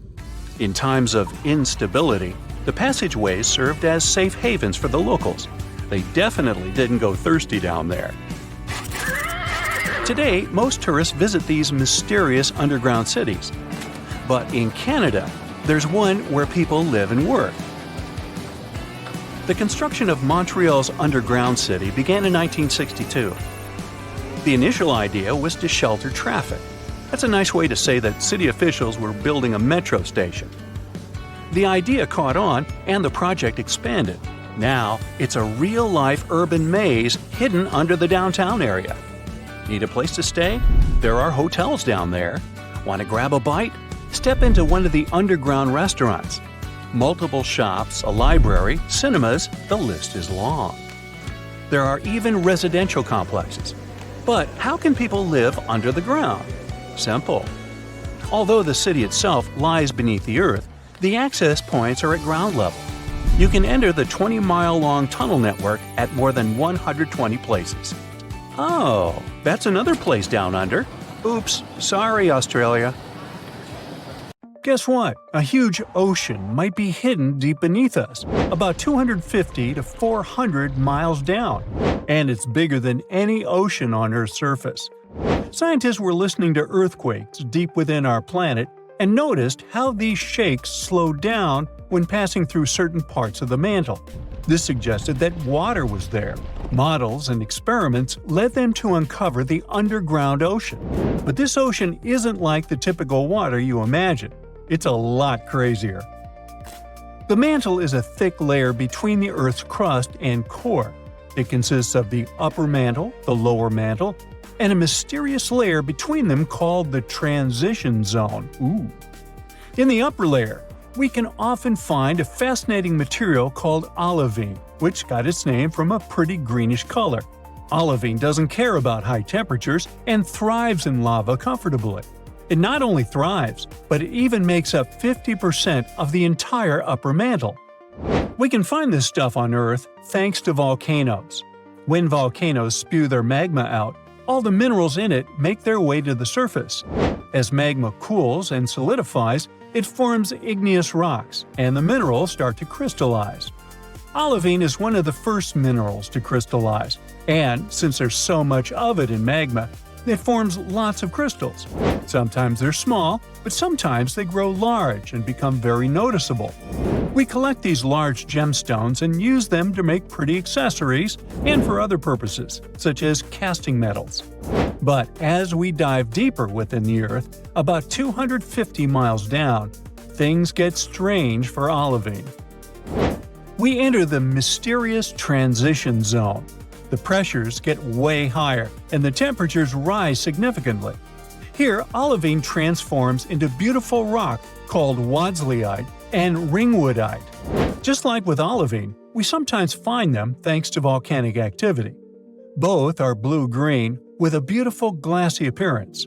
Unfortunately, they're exceedingly rare and small, so you can't make accessories out of them. They're usually studied in labs.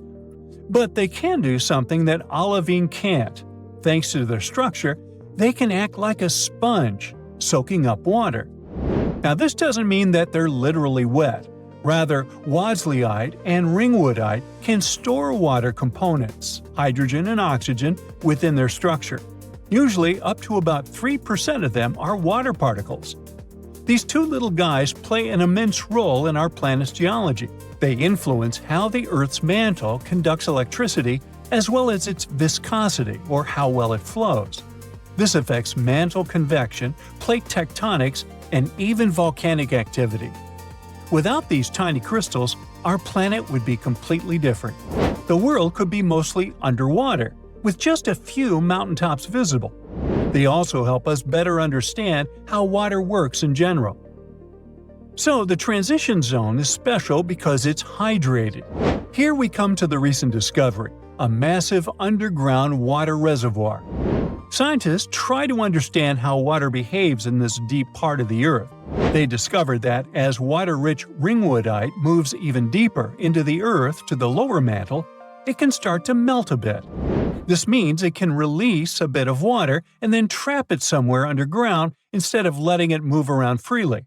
But this released water wouldn't really be in its liquid, solid, or gas forms. Instead, it would be chemically bound to the underground structures. So, it won't be an ocean in the traditional sense, but there might be a vast amount of water down there. This finding is super important because it changes the way we understand Earth's water cycle and resources. It turns out that water isn't just found on the surface, but also moves through hidden spaces deep inside the planet. Another fascinating thing we discovered about water is that it might exist in a mysterious fourth state of matter. Now, we're used to thinking of water in its three common states: solid, liquid, and gas.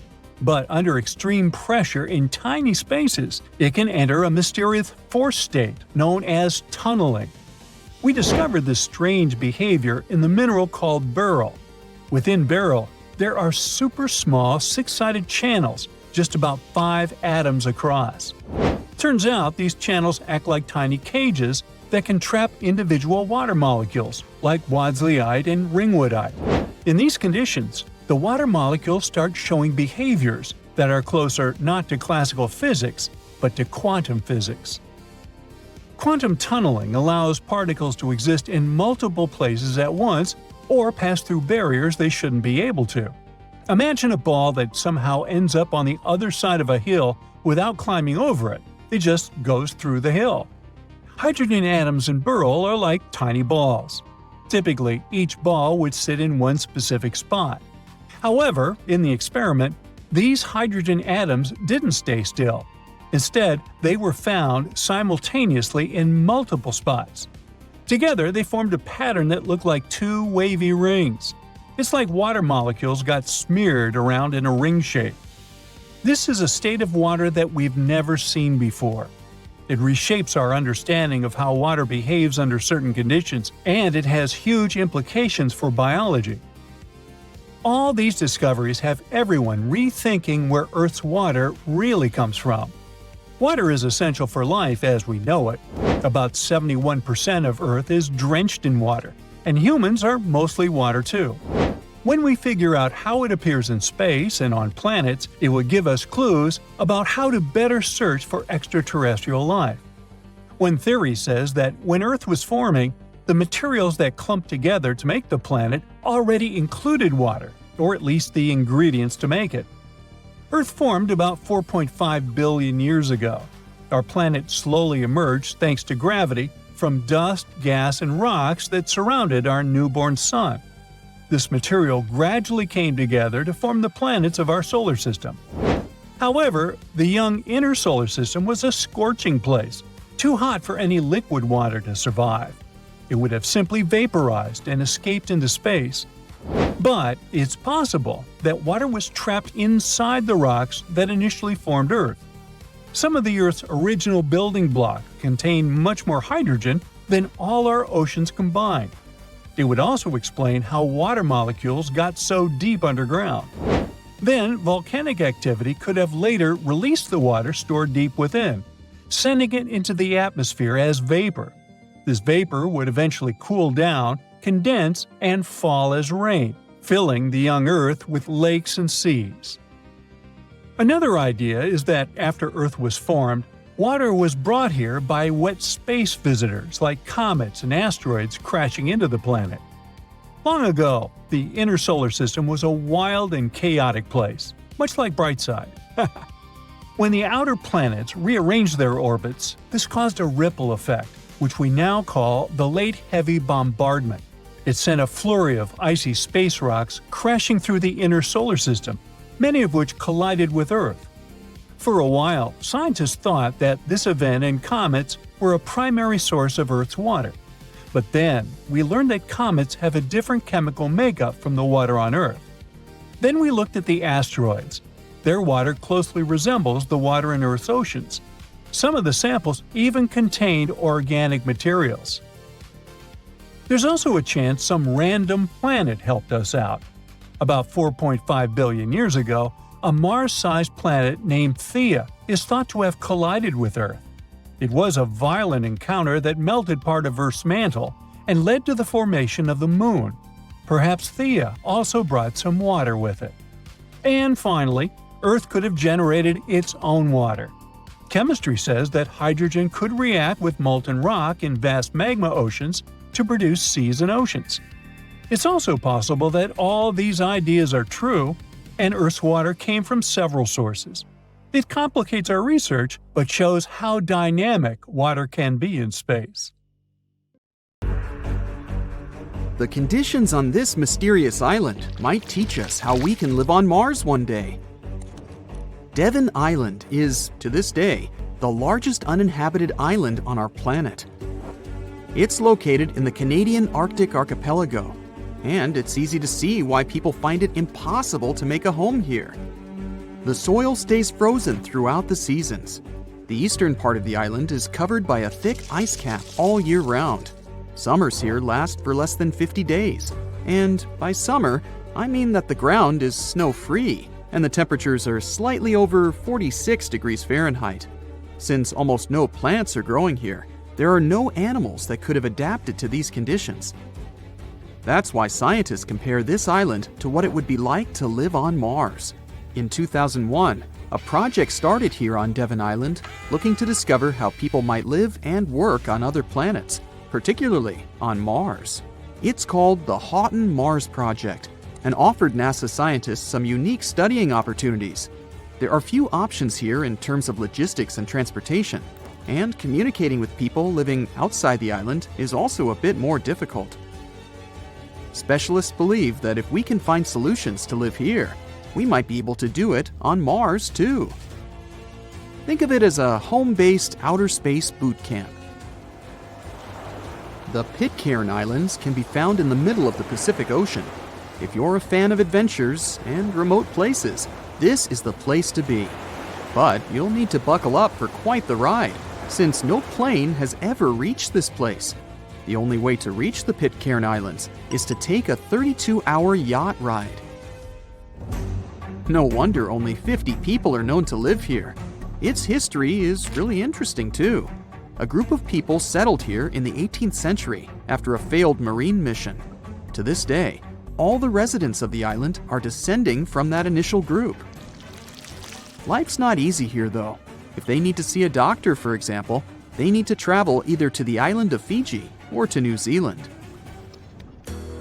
Now let's head over to Mexico, where recent technology has allowed scientists to explore some fascinating cenotes, which were previously unknown.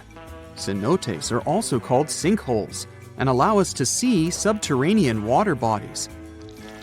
A team of archaeologists, cave divers, underwater photographers, and biologists came together to explore and document the extensive network of sinkholes located in the Yucatan Peninsula. One of the hotspots is located under the main pyramid at the Chichen Itza archaeological site. In total, scientists are looking to explore about 6,000 cenotes stretched across this whole region. The whole project is important not only because of the geological discoveries, but also because of its connection to the Mayan people and their culture. These recent discoveries revealed that for the Mayans, these cenotes weren't simple water sources. They dictated the way they built their constructions and had a huge impact on their spiritual lives too. The tallest mountain in the world is Mount Everest, sure, but it's been explored by scientists and tourists alike and doesn't hold many secrets. The mysterious Gangar Puensum, on the other hand, is the tallest unclimbed mountain on our planet. The reason behind this unusual situation is not because of its remoteness or harsh conditions. Rather, because it's against local legislation to climb it. It's located in the South Asian territory of Bhutan, and the name of the mountain translates to the White Peak of the Three Spiritual Brothers. Local tradition dictates that mountain peaks shouldn't be available to humans and need to be left to the higher spirits. Mountains in this region can only be climbed up to 3.7 miles, but Gangar Puensum tops 4.7 miles. For this reason, there's no official record of any human reaching the peak. Almost all of the previous expeditions have been inexplicably stopped at the midpoint. The next unusual spot should be on any travel enthusiast's bucket list, the island of Madagascar. For starters, it's estimated that about 90% of the species of plants and animals that are found here can't be seen anywhere in the world. But there's one small portion of the island that has baffled both tourists and scientists, the stone forest. It belongs to the Tsingy de Bemaraha National Park and features some unique limestone formations. They look like thousands of spiky towers that stretch hundreds of feet into the air. The distance between these formations can be anywhere from a few inches to the length of a city street. As beautiful as it is, it's really hard to get here. It'll take you a few days to get there from the nearest city. Once you get to the park, it becomes really difficult to explore too. It can take a whole day to go across as little as half a mile. The word Tsingys itself translates to where one cannot walk barefoot. To visit the remotest village in the whole world, you'll need to prepare yourself for quite the journey. From the United States, for example, the easiest route involves a 15-hour flight to Cape Town, South Africa, followed by a 6-day boat ride to reach Tristan da Cunha. Or you could take a month-long cruise through the South Atlantic Ocean, whatever works better. Planning in advance is a must, since only 9 boat visits are made to the island yearly. It's just 7 miles long and right in the middle of the South Atlantic Ocean, stretching a mere 37.8 square miles. There are slightly over 200 residents, and they all farm for a living. They do have internet service, but it's really slow.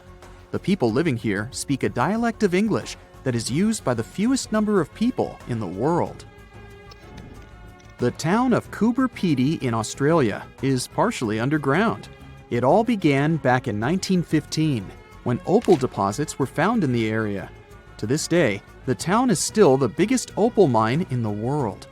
People living here figured out that it would be more comfortable for them to stick to the underground, as temperatures above ground can reach 125 degrees Fahrenheit. So, the establishment now has underground stores and galleries. Coober Pedy is also home to the world's first 4-star underground hotel. North Sentinel Island, located near India, is another pretty remote place. Not because of the time it takes to get there or the climate, but because it's home to the world's most mysterious tribe. The population living here is estimated to be between 50 to 400 people and isn't known to have any contact with the outer world. This is mostly because locals don't really enjoy visitors and tend to scare them away, even harming tourists. So, to protect them and their obvious wishes, the island is monitored by the local Indian authorities. It's believed the tribe's people don't have any immunity from modern diseases, so being in contact with foreign people might actually be fatal for the locals. On these French islands, there are no native inhabitants. The Kerguelen Islands are part of the Antarctic lands and are home to just scientists that visit on rotation. At any given time of the year, there are no more than 100 people here, and they're mostly engineers and researchers. There's no plane to get you to these islands, and few tourists are known to have visited them. The island is covered in glaciers, and the soil here isn't friendly to plants or animals. But if you're curious about what this place looks like, you'll need both the money and the time to complete the trip. You can only reach the island by ship, which reaches the shores of Kerguelen only 4 times a year. It isn't cheap to stay in these islands, and you definitely won't find 5-star hotels here. The trip departs from Réunion, and it takes about 28 days to reach the first island. Half of the time will be spent at sea, so be prepared to cover over 5,600 miles of the Indian Ocean. There are many miles of undiscovered areas beneath the crust we can't even come close to. Scientists found what appears to be underground mountains buried inside the mantle. Our planet is divided into 3 layers: the crust, the mantle, and the core. The crust is where 8 billion people, trillions of trees, and millions of animals live and thrive. There are also different types of crust in the land and the ocean. The oceanic crust contains unique rocks and is denser than the land crust. We all see how the Earth is divided and color-coded to show the crust, mantle, and core in textbooks. But there are also special layers in between that not everyone talks about. The mantle is divided into the upper and lower part, which is the transition zone. Since the mantle acts as the geological recycling center, the plate tectonics don't only move side to side, but up and down. It's actually why all the volcanoes appeared. The magma spews out to the surface or even underwater, and then sinks back down and repeats. The transitions go down 250 miles and then 410 miles. And in this bottom layer, scientists keep discovering the hidden landscapes. The mountains in the mantle are more rugged and much larger than the ones on the crust. Scientists found a mountain range with peaks higher than Mount Everest. Some of them are as high as 600 miles. When the continents were still landlocked together, there may have been some hidden lands now underwater. Theories suggest that Iceland used to be part of a larger microcontinent, Icelandia, which connected present-day Iceland with Greenland and Scandinavia.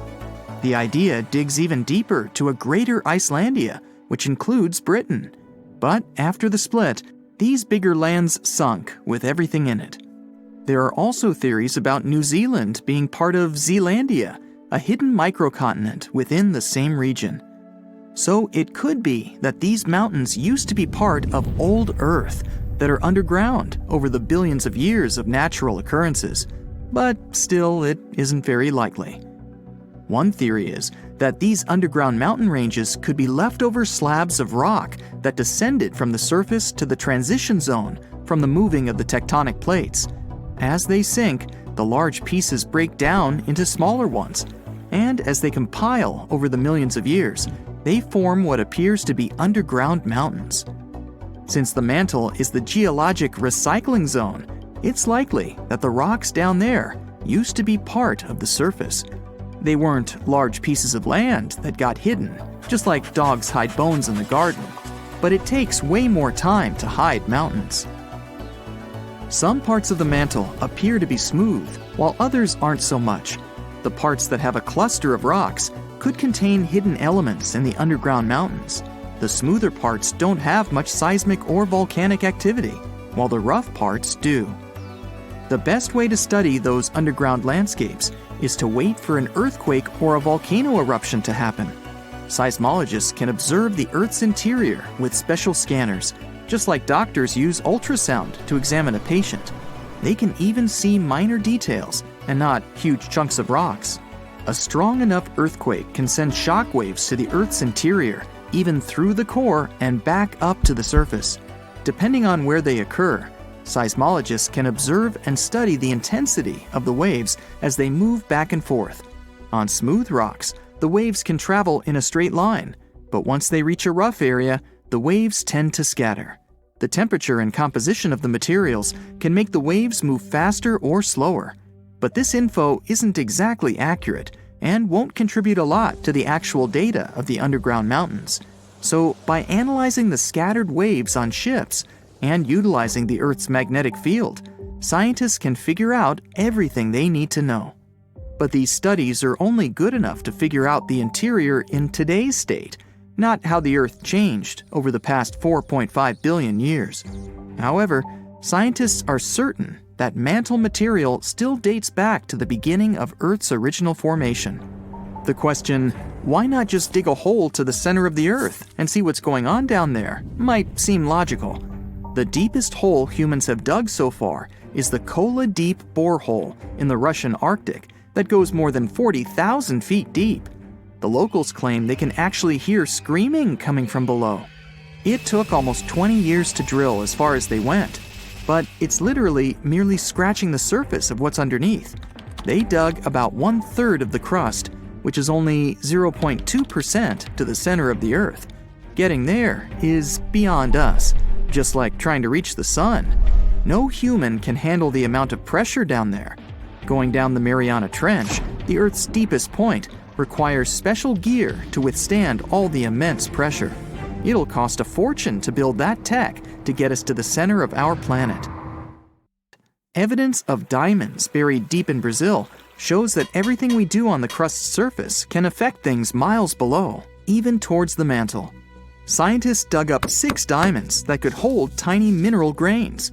As they're called in the mineral world, these inclusions have a chemistry composition where they originated deep in the Earth.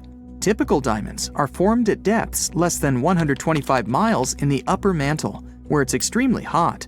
The high pressure and boiling temperature down crystallizes carbon and creates diamonds. But humans can't dig all the way down there. They mine them by detecting where a deep volcanic eruption happened that expelled these diamonds to the surface. These eruptions occurred millions of years ago, when dinosaurs used to rule the Earth. They shot out the diamonds that were in the mantle and are now embedded within the cooled down volcanic material. That's where people mine them. But these special diamonds found in Brazil originated from a much deeper point than usual, which can further help scientists study the depths of the Earth. They can extract these inclusions and analyze them in a lab to tell where exactly these minerals come from. In the lab, scientists study inclusions, each just 15 to 40 microns wide, less than a quarter width of a human hair. They found out that they contained many types of minerals found in volcanic rock on the surface. The carbon composition of the magma from the surface is much different than the ones deep in the Earth. What's crazy is that these diamonds with special inclusions can only be found 435 miles in the lower mantle. With only a few samples of them found, we don't know what else lies beneath us. It's possible that those mountain ranges underground, taller than Mount Everest, can have traces of diamonds all around, which would prompt excavators to dig them up and saturate the market with them. These diamonds are less flawed than the usual ones and might even come in many sizes. It's possible to see diamonds as large as a car or as small as a grain of rice. There might even be new diamonds with different chemical compositions than the ones we find near the surface. The largest diamond in the world is the Cullinan, which can fit in the palm of your hand. It weighs around 1.3 pounds and is 3,100 carats. It was found in 1905 in South Africa. For anything to exist on Earth, you need carbon. In a nutshell, the carbon cycle is when plants and algae release carbon dioxide into the atmosphere or dissolved in water through photosynthesis. It's converted into carbohydrates and stored as fat. Later on, carbon dioxide is released into the atmosphere through breathing, which the plants benefit from, and the cycle goes on. Scientists claim that there might even be a carbon cycle in Earth's interior. The oceanic crust has a lot of carbon sediment that could mix with the upper and lower mantle layer. But there still isn't enough evidence to support this. The deep diamonds might be the key to popping open that theory. Only time will tell. This sleek, state-of-the-art submarine named Ran was sent to explore the depths of Antarctica. But as soon as it discovered something, it mysteriously disappeared. So, what happened? It all started when scientists wanted to explore one of the most remote and mysterious places on Earth, the Dodson Ice Shelf in West Antarctica. This ice shelf, silent giant, stretches 30 miles wide. That's almost the length of New York City. It stands between two icy promontories, the Martin and Bear Peninsulas, and it hides an entire world of geological mysteries.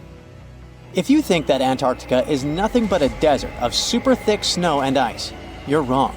There are entire landscapes hidden deep down there.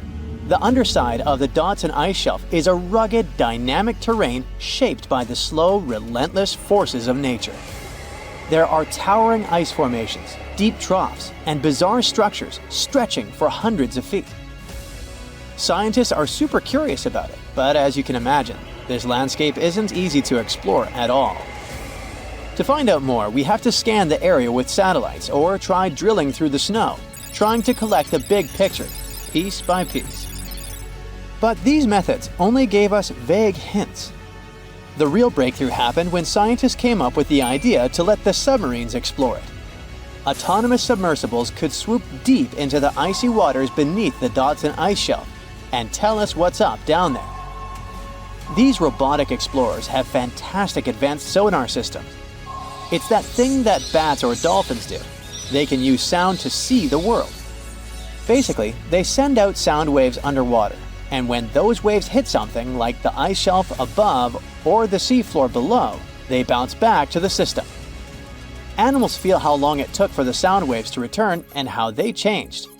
And this helped them understand what's located where.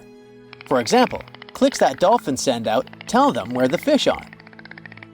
We copied this crazy evolutionary trick and adapted it to our underwater exploration. Only our version is much cooler, with a higher level of precision, so we created detailed maps of the environment.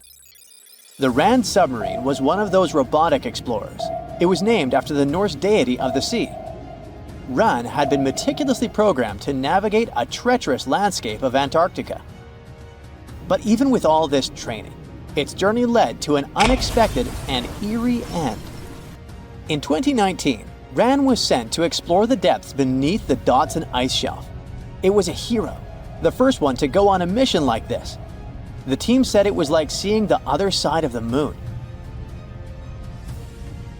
For 27 straight days, it worked tirelessly. It traveled over 620 miles beneath the thick ice. That's like a journey from Paris to Berlin. Ran went further and deeper than anyone could have imagined. At one point, it reached over 10 miles into the glacier's belly, and what it discovered down there was astonishing. Scientists thought there would be some smooth, uniform ice surfaces, but Ran revealed an underside marked by huge cracks, ridges. There were formations that looked like sand dunes, frozen in time. And finally, it found some mysterious swirling and teardrop-shaped patterns. They all looked more like art than geology. This actually tells the story of ice shelves and the ocean around it. Warm water sneaks in under the ice and melts it from below. Sometimes it smooths the ice out, but other times it carves out these weird, uneven shapes that look like patterns and drawings. And some of these shapes are huge, over 1,300 feet long. That's about 3.5 football fields. The reason why they look like swirling doodles is because the Earth spins. It makes the water turn in special ways, bending the shapes and drawing these spirals. It's called the Coriolis effect.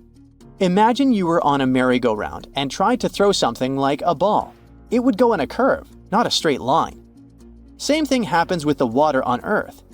Later, scientists found similar patterns in other Antarctic ice shelves, though they weren't as epic as the ones under Dodson. But Ran also discovered something horrifying. Turns out that these warm waters, aside from being great artists, are also a huge danger. The Dodson ice shelf isn't just hanging out serenely on the sea. It's part of a very delicate system and acts as a protective barrier that holds back huge glaciers in West Antarctica. The ice shelf is floating on the ocean, but it's still connected to the land. As warm water sneaks underneath it and the ice melts, the Dodson can't hold on to the land as tightly anymore. The protective barrier starts to weaken, and this lets the glaciers behind it move faster into the ocean. When those glaciers flow into the sea, they add more water, which could cause sea levels to rise, eventually changing our coastlines. Ran stumbled upon huge pockets where the ice was melting at alarming rates, all due to powerful underwater currents. It was like seeing a ticking clock on the glacier. The stakes were high, but luckily the submarine was ready. This time, it managed to return.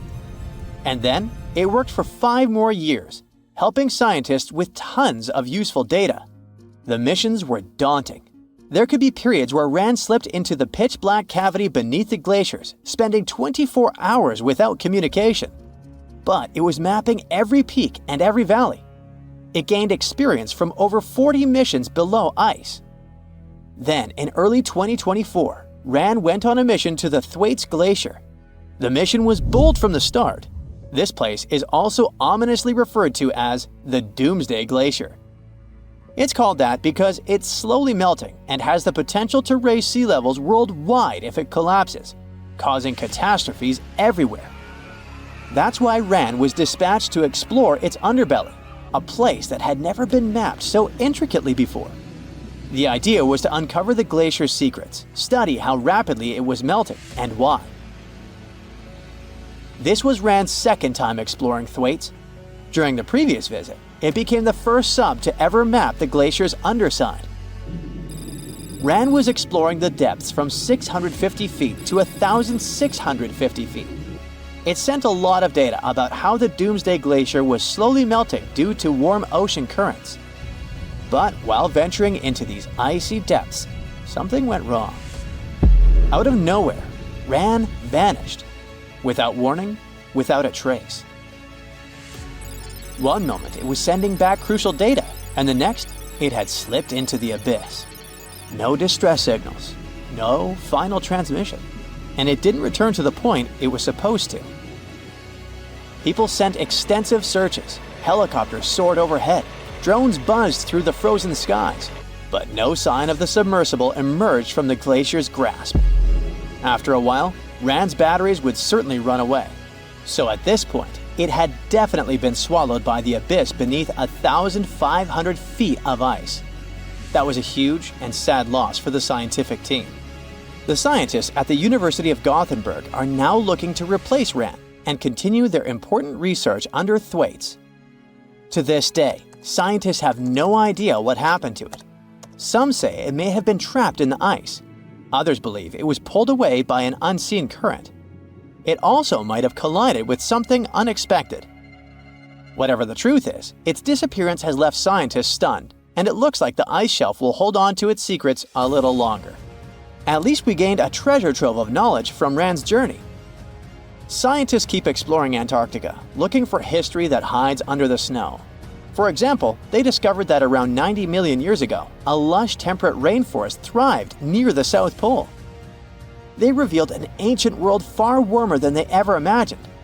Deep in Antarctica, they unearthed fossilized roots, pollen, and spores preserved in the soil. All this shows that there was a swampy rainforest that flourished despite months of polar darkness. All these discoveries changed our understanding of Earth's climate, both in the past and the future. Get ready, because one of the Pacific Ocean's most active volcanoes might blow any minute now. Scientists monitoring Axial Seamount, a gigantic underwater lava factory just off the coast of Oregon, say it could erupt literally any time between today and early 2026 at the latest. Yes, it's underwater, but don't get tricked by the ocean's cover. This beast is almost 3 times taller than the Empire State Building. This volcano is inflating like a souffle at a Michelin-starred restaurant, and scientists are so excited they will live stream it. Seriously! So here's the thing. This volcano will explode at any moment now because, well, it's inflating fast. Over the past few months, researchers have noticed that the seafloor is literally rising. It's like Axial is doing its best impression of a waterbed filled with molten rock. Scientists call this inflation, which sounds like something you'd complain about after Thanksgiving dinner. But in volcano terms, it means magma is piling up underground, causing the seafloor to bulge like a souffle that's this close to collapsing. Now, an underwater volcanic eruption might not sound so exotic. After all, most volcanic activity on Earth happens under the sea. Believe it or not, there are more than 1 million submarine volcanoes quietly churning lava beneath the waves as you watch this. The ocean floor is Earth's biggest volcanic hotspot. What makes Axial Seamount so thrilling is that it's under intense scientific surveillance, unlike any other underwater volcano. It's like the star player in a volcanic reality show, with a network of ocean-bottom instruments giving researchers real-time updates on magma movements, seismic tremors, and crust deformation. In fact, Axial Seamount hosts the world's first-ever underwater volcanic laboratory.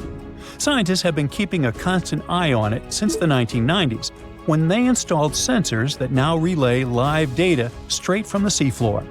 This kind of monitoring is unheard of elsewhere and has turned Axial into a geological celebrity, one whose behavior we can track with remarkable precision.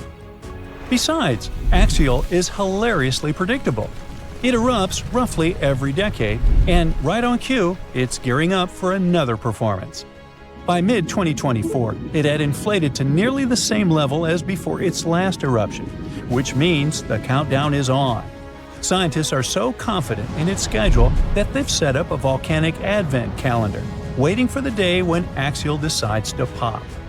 But hold on, Axial Seamount isn't just your average underwater volcano. It's got style, personality, and a geological identity of its own. Now, most underwater volcanoes, called seamounts, tend to look like cones or flattened domes. Axial laughs in the face of tradition with its unfashionably rectangular caldera, a 2-by-5-mile crater that looks like it was designed by a geologist with a ruler and a grudge against curves. Most volcanoes opt for the classic circular look, but Axial, it went full avant-garde.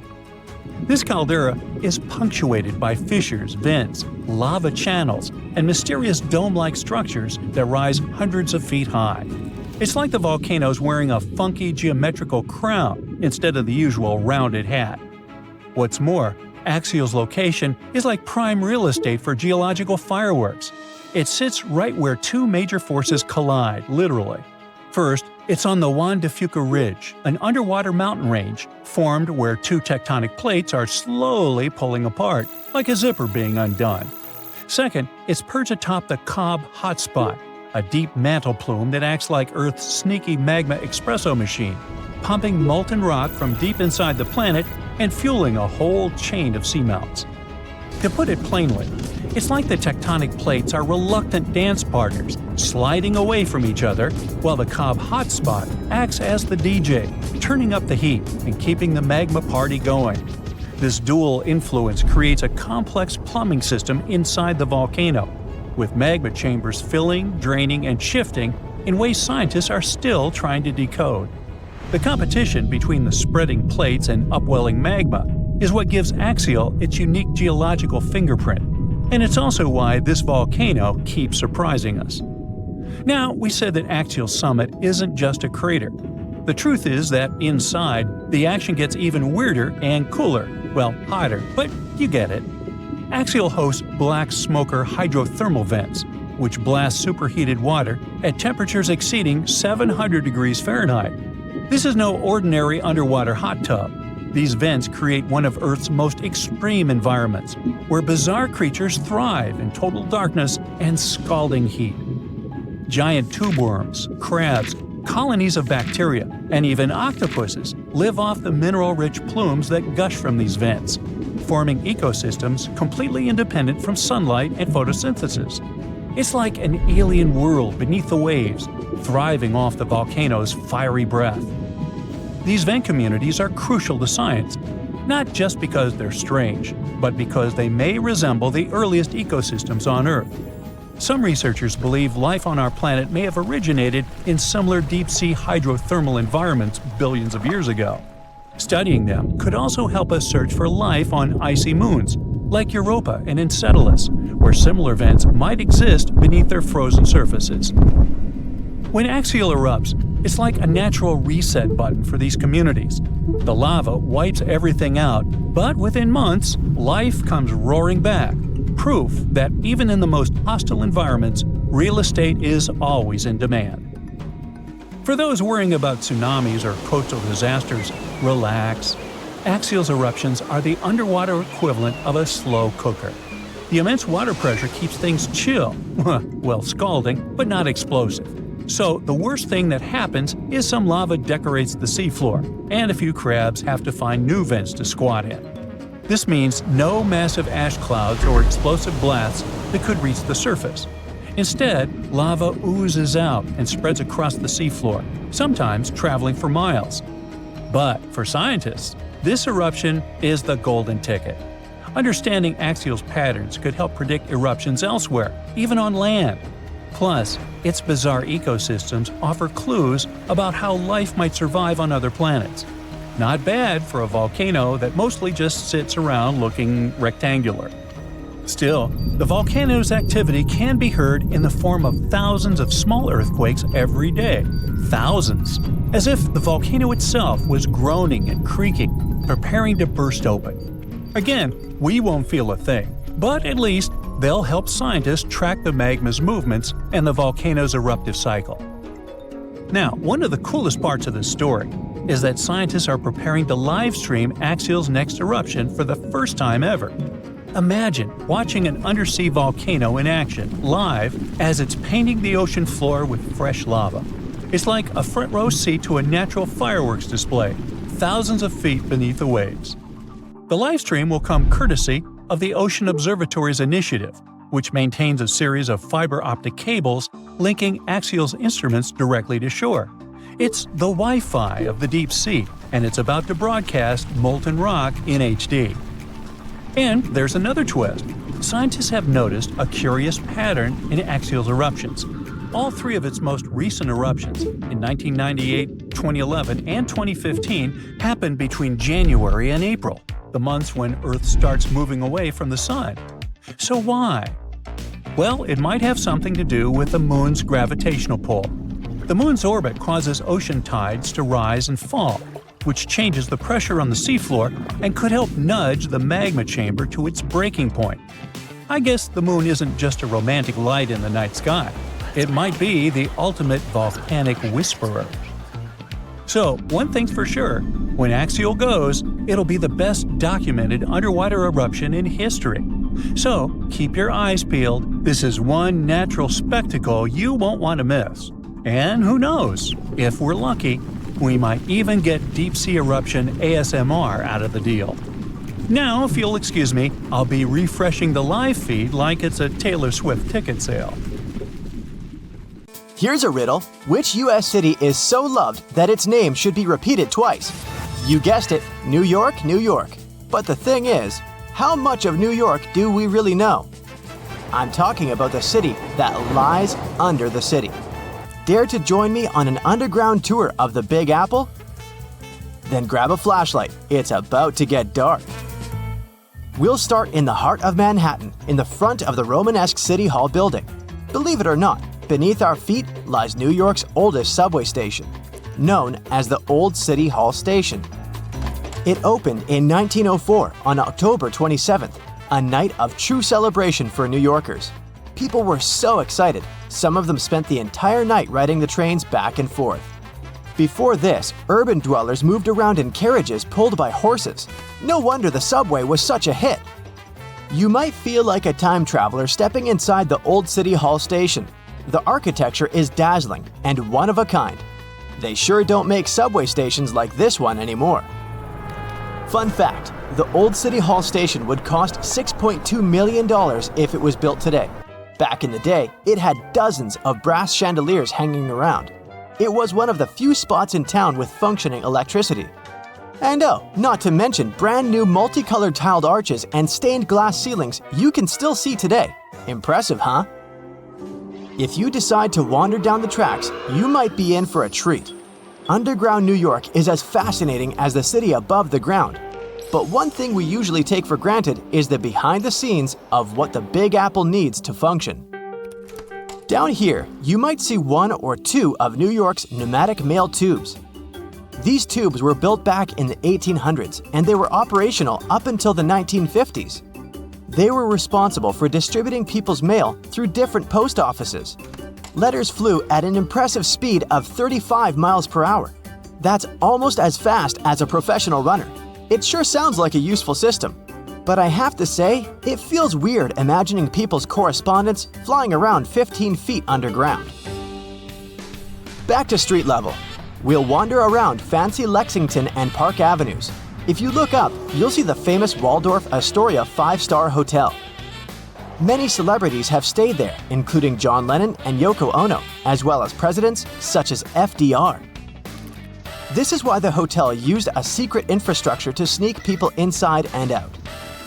Under the building, a tunnel known as Track 61 connected the Waldorf Astoria to Grand Central Station. The track was deactivated in the late 70s, but some people say Andy Warhol threw a party there in the 80s. I bet that was something.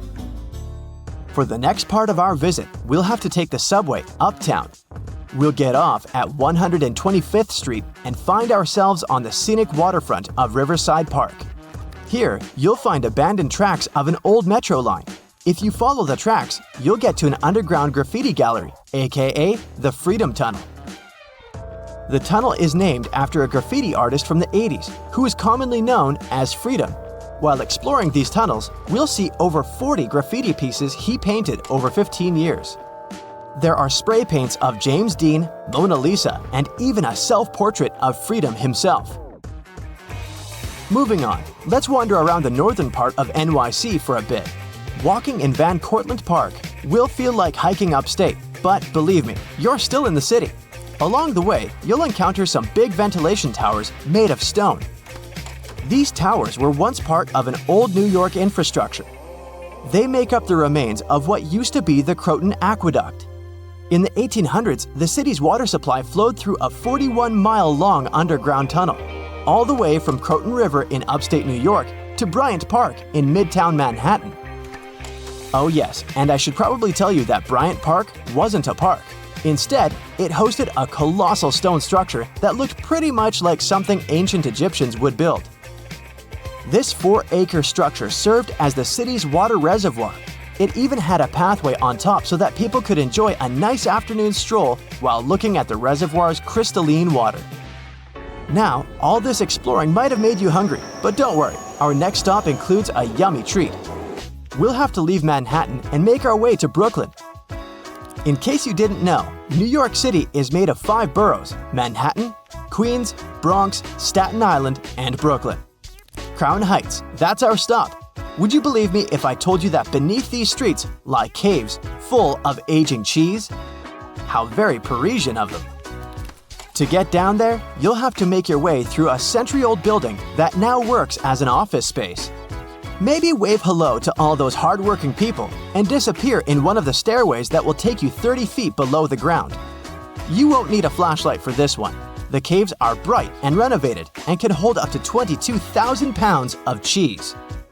But hey, it might stink. That's the main reason cheesemakers decided to use underground tunnels to age cheese in the first place. After a bite or two of some delicious cheese, let's keep going. While still in Brooklyn, you might see tons of locals enjoying a sunny day in the McCarran Park pool. This pool is a huge attraction, being 3 times the size of an Olympic pool. As the NYC explorer you are becoming, you might even go for a swim. But hey, there's a much more interesting part to this attraction. The pool was built in the early 1900s, but it was shut down in the 50s. During this time, urban explorers discovered a network of underground tunnels right beneath the pool. And, of course, you can find a secret entrance and get a peek for yourself. There, you'll not only see the pool's filtration and heating system, but also a lot of graffiti from the time the site was abandoned. Neat! This question may sound weird, but have you ever seen a cow in New York? I sure haven't. Well, maybe there's a reason for that. Apparently, New York still has underground tunnels that were constructed for the transportation of cattle. Once New York started to flood with automobiles, cows became a burden for traffic. Until a 200-foot-long cow passage was built below 12th Street to transport the livestock that was ferried over from New Jersey. These days, you won't be able to visit this place in person because the tunnel was most likely destroyed. But historians found blueprints proving its existence. To add to the list, archaeologists discovered a very peculiar fossil a while back. Now imagine peeling off the layers of the city's soil.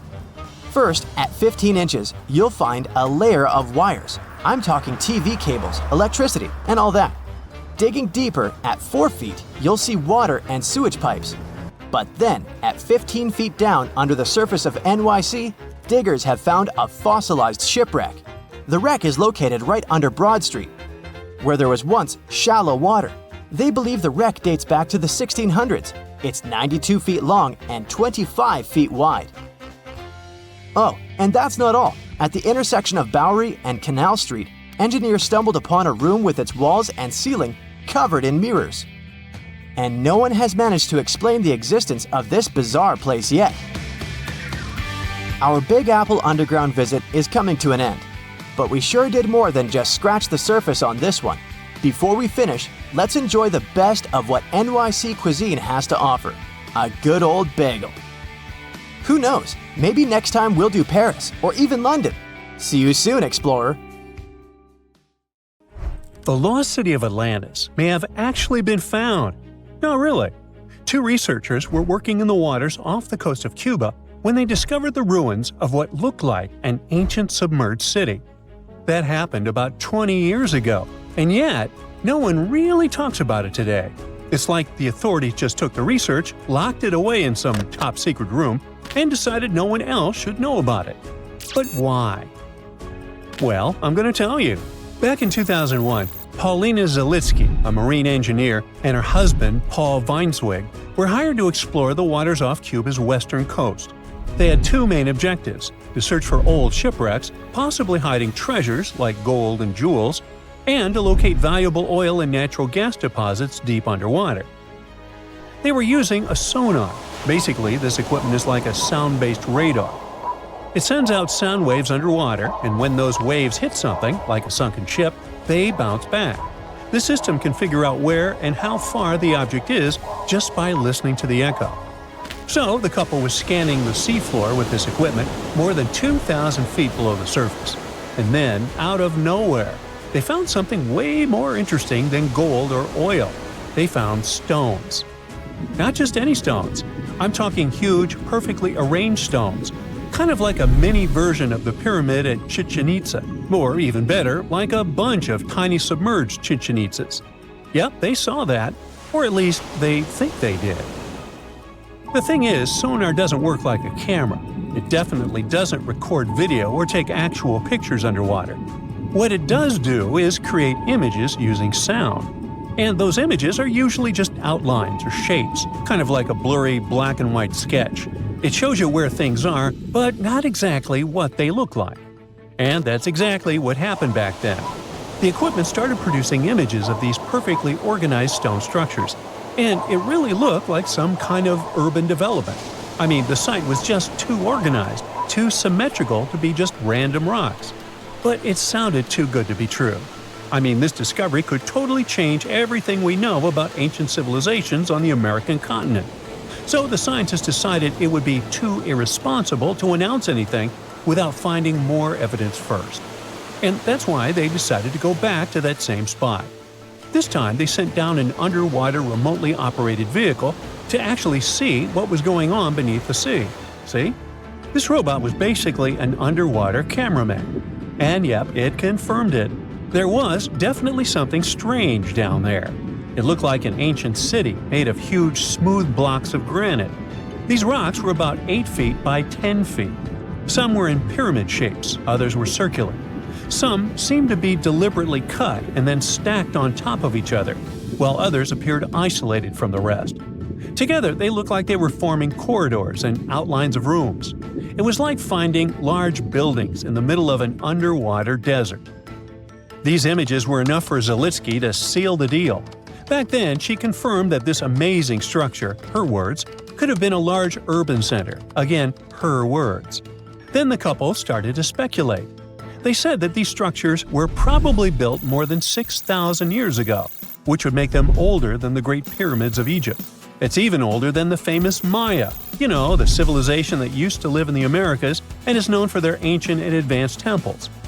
The research also suggested that these structures might belong to a civilization that lived on the American continent thousands of years ago, and that we didn't even know about. This supposed civilization once thrived on a 100-mile land bridge connecting Cuba to Mexico's Yucatan Peninsula. But then, something catastrophic happened. According to their theory, the Earth's faults shifted beneath the surface, leading to a massive earthquake. Then, in the blink of an eye, the entire bridge was destroyed. The land was swallowed up by the sea and ended up at the bottom of the ocean, and this civilization disappeared.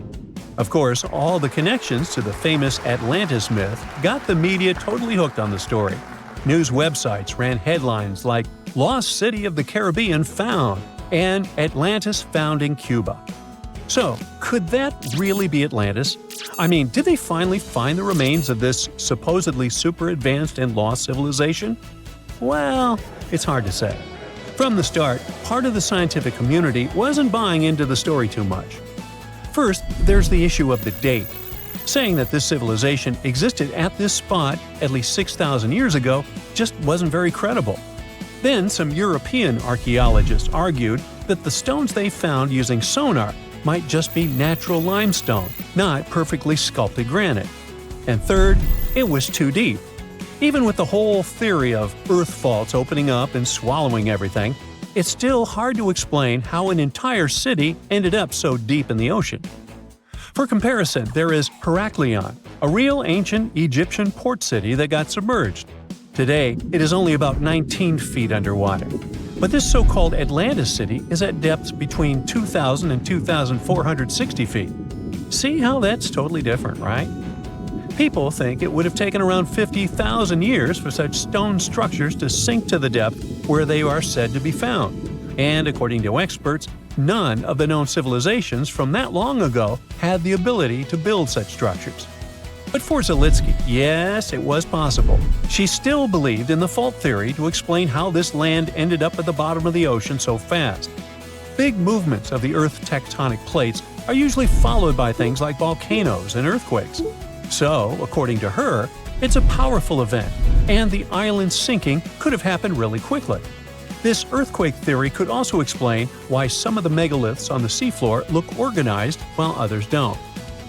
But to really prove any of this, they needed a specially designed robot to go down there again and take samples of the rocks and sediment. That way, they could figure out how old the rocks were and maybe even find signs of human life, like carvings, sculptures, or artifacts. The problem is, drilling into those structures isn't easy.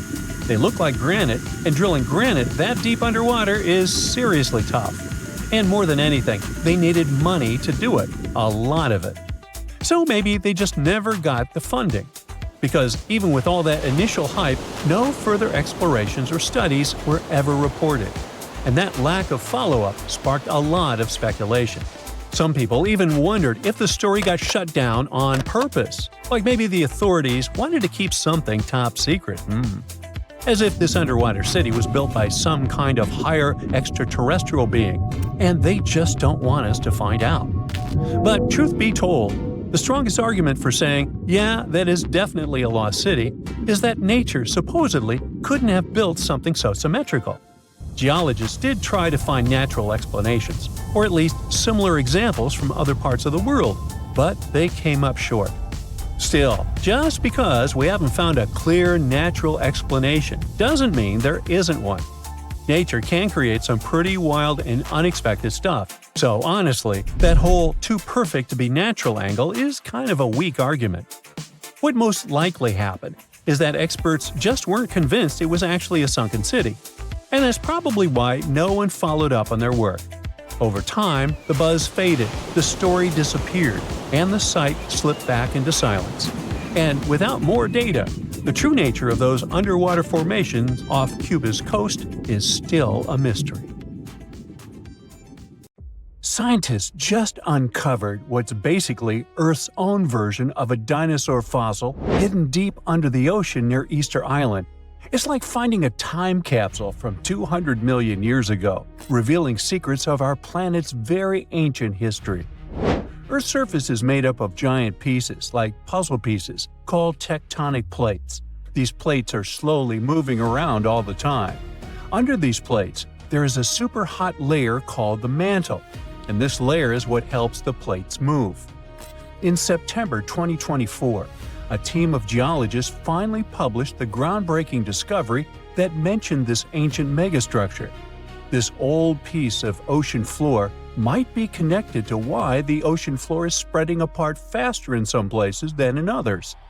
To figure this out, scientists used sound waves, known as sonars, to create a sort of map of what's happening deep underground.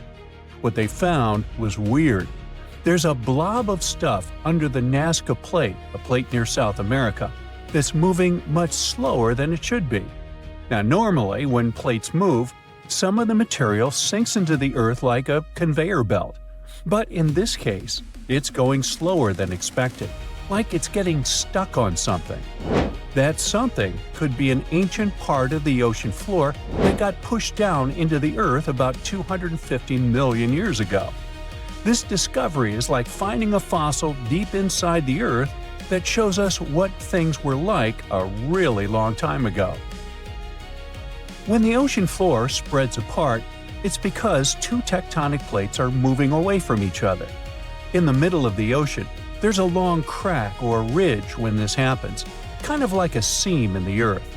As the plates pull apart, hot melted rock called magma from deep inside the Earth bubbles up through this crack. When the magma hits the cold ocean water, it cools down and hardens, creating a new crust. This process keeps pushing the plates further apart.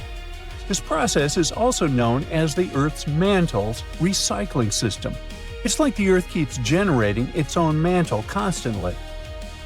On the surface, this process can cause earthquakes, underwater volcanic eruptions, and the formation of new land, sometimes even creating volcanic islands over millions of years. The cracks where this spreading happens are called ocean ridges, and one of the most famous ridges is the one we're talking about now, the East Pacific Rise. It's famous because it's spreading faster than most ones.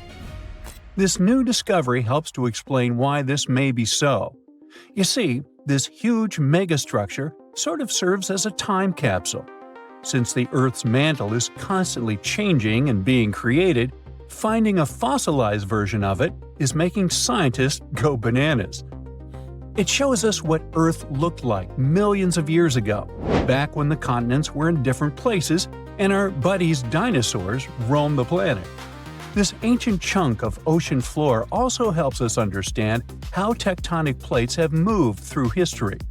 Although we usually hear and talk about Pangaea, the first supercontinent to exist on Earth was actually called Valbara. The shifting and moving of these tectonic plates are actually what gave rise to the continents we know and live in today. This huge fossil can also help to improve our knowledge of the so-called Earth's mantle's recycling system. By learning how this huge piece of crust got stuck and slowed down, scientists can better predict things like volcanic eruptions and earthquakes. Plus, it might even help us understand how other planets, like Mars or Venus, work beneath their surfaces. Well, I'd say science has a lot on its plate now. Pun intended. Other surreal stuff is constantly being found at the bottom of the oceans, seas, and lakes. Like this underwater Stonehenge, scientists discovered a mysterious pile of cairns that stretched for miles under the shimmering waters of Lake Constance at the edge of Switzerland, Germany, and Austria. Archaeologists began to discover this back in 2015, and they haven't been able to understand what the site was actually used for. What they know until now is that there is a 12-mile line of 170 man-made stone cairns submerged under Lake Constance. Scientists say this was most likely the work of several villages, and that the cairn site was probably used for some collective purpose. The formations are huge, some of them are several dozen feet wide, and they can build up to 6 feet. The site probably dates back to 5,500 years ago. Now, it's no coincidence that scientists are calling this site the underwater Stonehenge, though. Both sites are believed to have been built around the same period of time. You see, Stonehenge dates back to around 3,100 BCE. And also, both sites carry the distinct characteristics of stone monuments built in a circular format. Let's say they're like cousins. Meanwhile, in 2007, archaeologists found what looks like another mini version of Stonehenge underneath Lake Michigan. It's about 40 feet underwater, and this circle of stones is believed to have been created by indigenous people. They would have built it during the last ice age, when the lake wasn't even filled with water. The rocks are about 4 feet tall, and one of them might even have a carving of a mastodon, which was a huge elephant-like animal that lived more than 10,000 years ago before going extinct. If the carving is real, it could help scientists figure out just how old this site really is. What makes this even more mysterious is that nobody knows why the rocks were arranged in this way. But since a similar stone structure was found on Beaver Island nearby, experts think it's no accident. They were definitely placed there on purpose. The stones form two rings. The outer one is about 40 feet wide, and the inner one is about 20 feet wide. All the rocks are made from local granite, and they've been down there for around 9,000 years, which makes this one of the oldest structures in North America. To give you an idea of how ancient that is, these stones were set up long before the famous Stonehenge in England, which wouldn't be built for another 4,000 years. Now, all the way over in Japan, this mysterious structure was unearthed. At first, it looks like an underwater Machu Picchu. The site is filled with a huge pyramid-shaped structure, arches, staircases. It's something that could have easily been a palace or a castle. Behold, the Yonaguni Monument. It also goes by the name of Japan's Atlantis.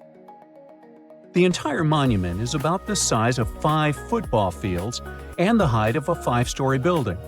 Its most surprising structure is its expansive terraces that host large crowd gatherings.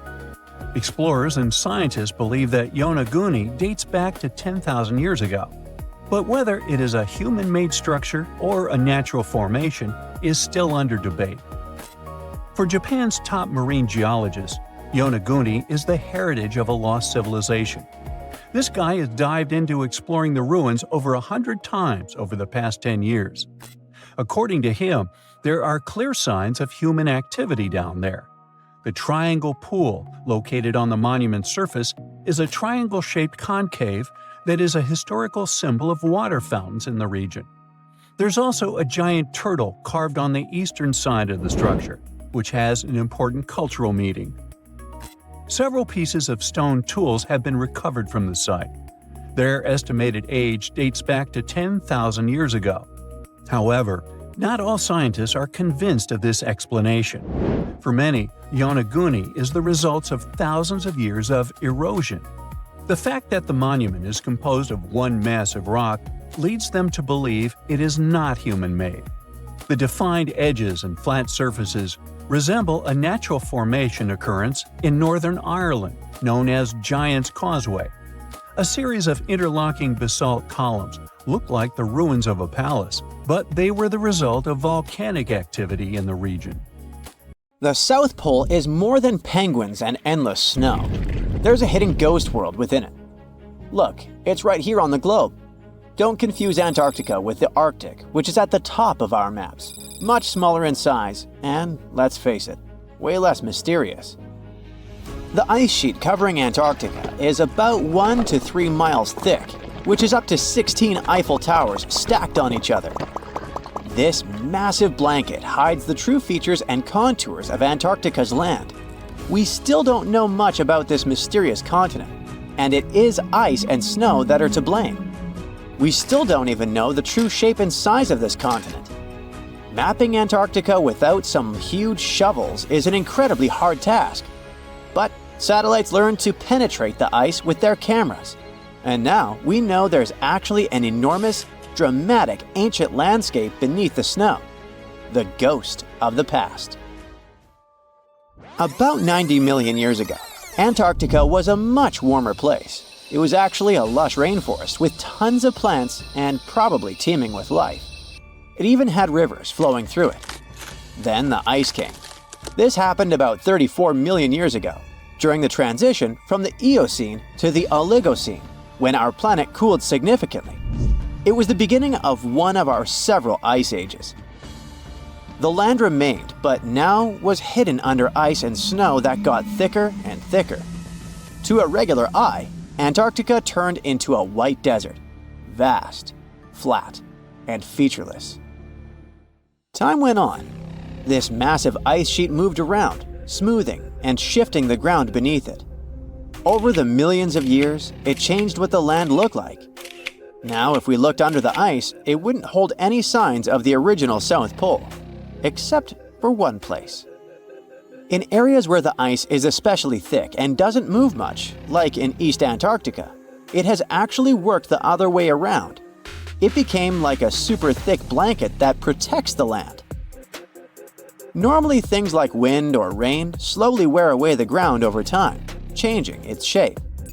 But since we have this protective ice blanket, it prevents these natural processes from reaching the stuff underneath.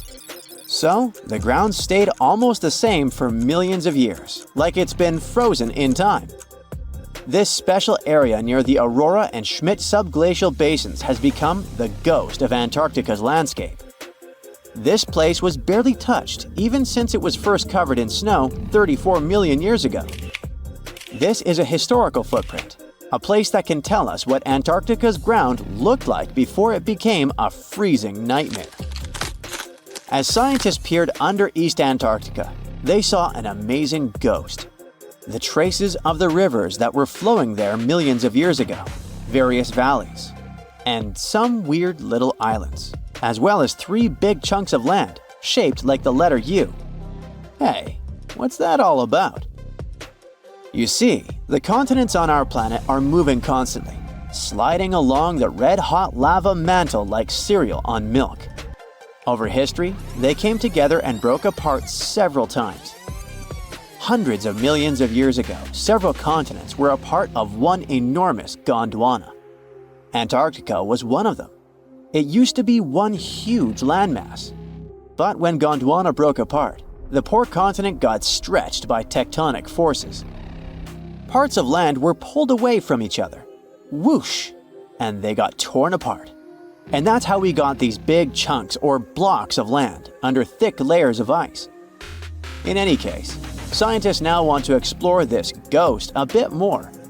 But to study it deeply, they need to actually drill down through the ice, like using a straw to get to the bottom of a thick shake.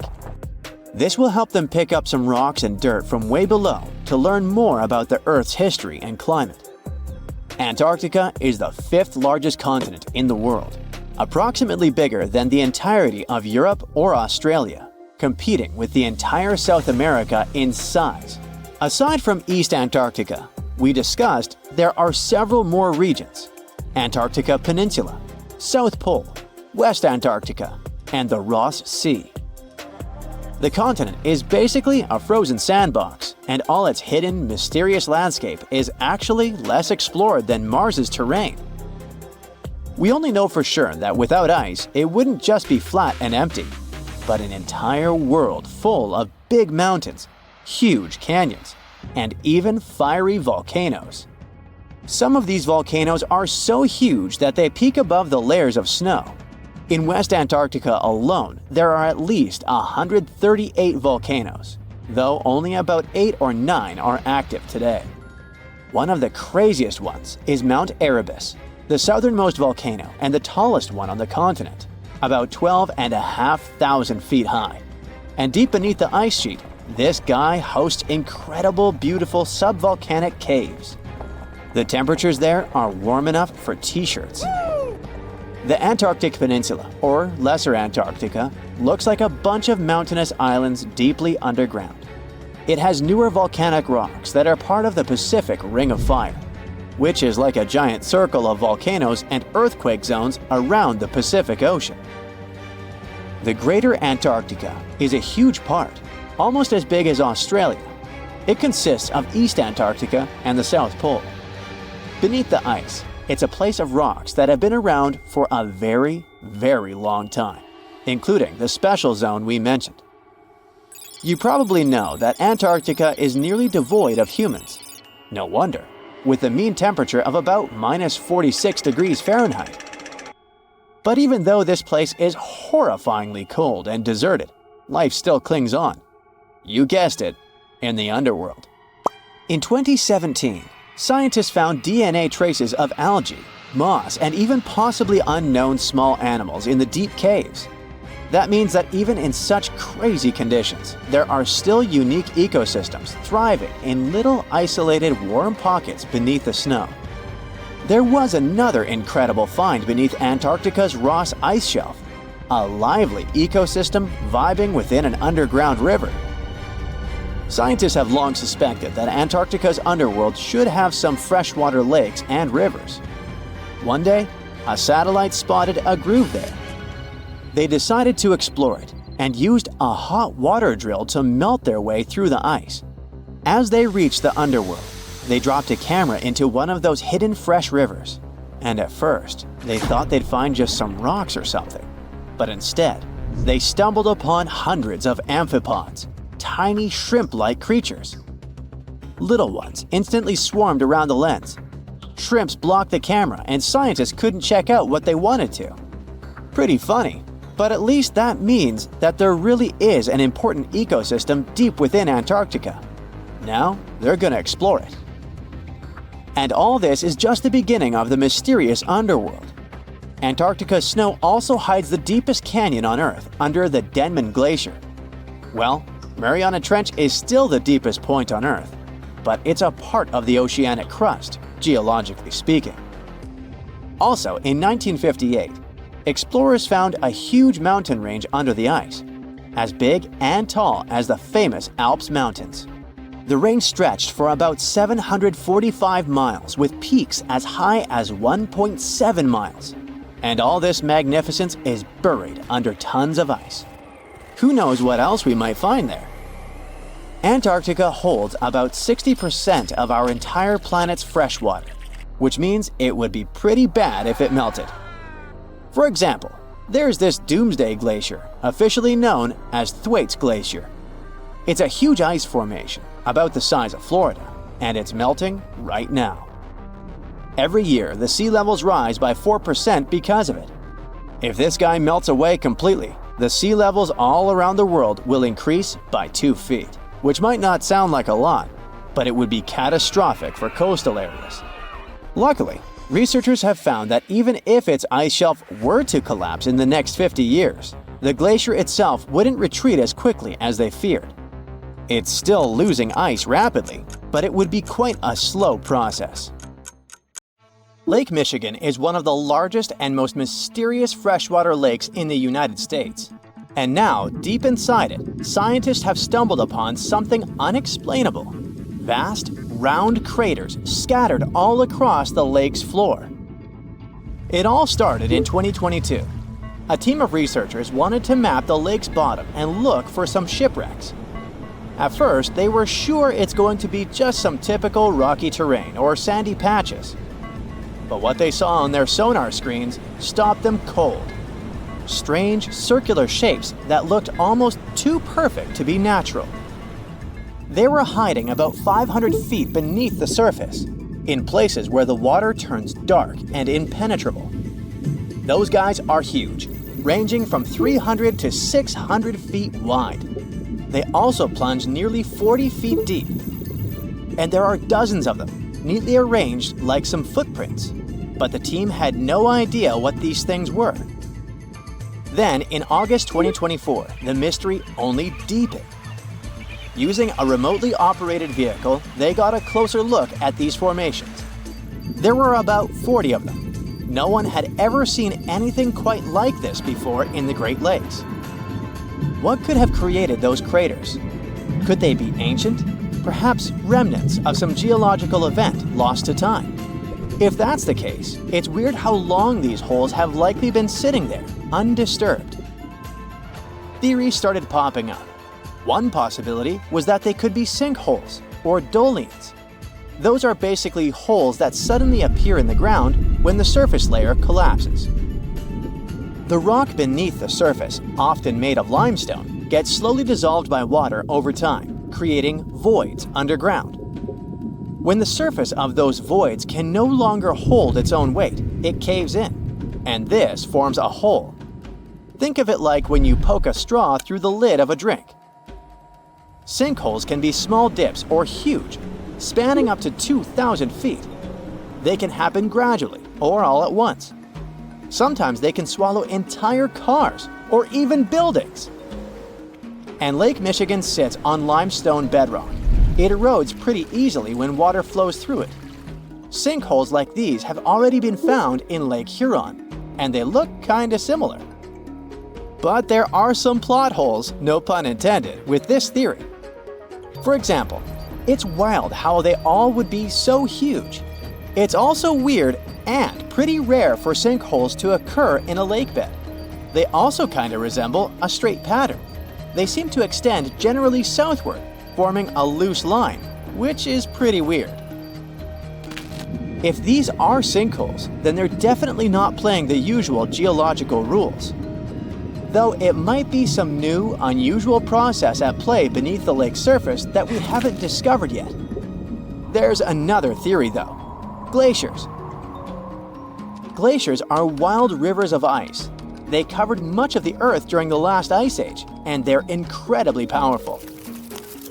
While they might move slowly, sometimes only a few inches per day, they have such immense weight that they can reshape entire landscapes over thousands of years. Glaciers can grind and scoop the land beneath them. They're basically like colossal bulldozers. Their weight, combined with the slow but steady movement, grounds down everything beneath them: rocks, soil, even bedrock. This can create deep gouges in the Earth's surface, called glacial troughs. During the last ice age, there were lots of glaciers all over the northern US, including the Great Lakes region. If they moved across what is now Lake Michigan, they could have carved out these deep holes. Glaciers often move in a pretty straight path. As they move, they cause terrain to erode, but the resulting erosion varies based on terrain. Sometimes there are places where the bedrock is softer or fractured, and these places are more easily carved and crushed by the glacier. That could explain why some holes could be bigger and deeper than others. Harder bedrock is less affected. But usually this leads to rounded, crescent-shaped depressions known as chatter marks. Those marks are more like grooves rather than circular, big craters like those in Lake Michigan. Once the glaciers melted, the Great Lakes themselves formed. If the craters were formed by them, they may have filled with water, becoming part of the Michigan Lake. Though this theory is more like a speculation, so we need more evidence. But there's another layer to this mystery. The craters are not just curious geological formations. They actually may hold valuable clues about early life on Earth. Parts of Lake Michigan, especially dark ones, are relatively low in oxygen. It's like a lighter version of deep ocean environments that often have very little of this element. For example, hydrothermal vents deep in the ocean, underwater openings in the Earth's crust with some hot, mineral-rich water that are often very low in oxygen. But some organisms love places like these. For example, opossum shrimp. Teeny tiny shrimp-like creatures that love cold, deep waters. They get their name because they have a pouch to carry their young until they're ready to be on their own, like an opossum. Or deep-water sculpin fish, small bottom-dwelling fish that also enjoys cold lakes. They're well adapted to living in dark waters and usually stay close to the lake bed. And weird organisms like invasive quagga mussels, which kinda look like shells. These are small freshwater mussels that have spread there to the Great Lakes. They attach themselves to hard surfaces and can cause problems for ecosystems by competing with native species for food and space. All these guys could be in Lake Michigan, and even more. There might be microbes or even bacteria that are specially adapted to these harsh conditions, just like it was in Lake Huron. There's only a handful of creatures that could survive deep within these craters, and studying them could give us insight into how life once flourished in Earth's ancient, oxygen-poor oceans. That's because it's in places similar to these, where some of the earliest life forms thrived. Early Earth had an atmosphere with little oxygen, although it was much more hot and ancient microbes adapted to this. The Great Lakes, especially Lake Michigan, have always had a bit of a ghostly reputation. Like even this mission was organized to study the shipwrecks. There were about 6,000 of them in the Great Lakes. Many of these wrecks are still sitting on the lake beds, preserved by the cold, fresh waters. And shipwrecks aren't the only strange things tied to the Great Lakes. Over the years, there have been stories of unexplained disappearances. Boats and even planes have vanished without a trace. The lakes, often calm on the surface, can suddenly turn dangerous with unpredictable storms and massive waves, leading to these mysterious events. not even mentioning all the creepy stuff people noticed there over the centuries, such as ghostly lights above water or bizarre weather patterns like eerie, sudden fogs that seem to appear out of nowhere. In 2007, they even discovered some prehistoric structure that looks like Stonehenge there. Well, it was way smaller, but still. It lay about 40 feet below the surface in the heart of Grand Traverse Bay, and it's speculated to be about 9,000 years old, way older than Stonehenge. Looks like this is a print of those who lived in the area thousands of years ago. These massive stones are arranged in a careful, winding pattern stretching over a mile. They range in size from basketballs to compact cars. But one, in particular, stands out. A boulder 3.5 to 4 feet tall, 5 feet wide. It's etched with the image of a mastodon, a creature that roamed the Earth about 11,000 years ago before it went extinct. It probably sank there during the end of the last ice age we mentioned. This period had reshaped the region. This place is underwater now, but back in the day, it was still dry land. So the stones were probably created by people who lived there, though we're not sure why. Were they used as hunting blinds? Or was it some sort of an ancient calendar? Who knows?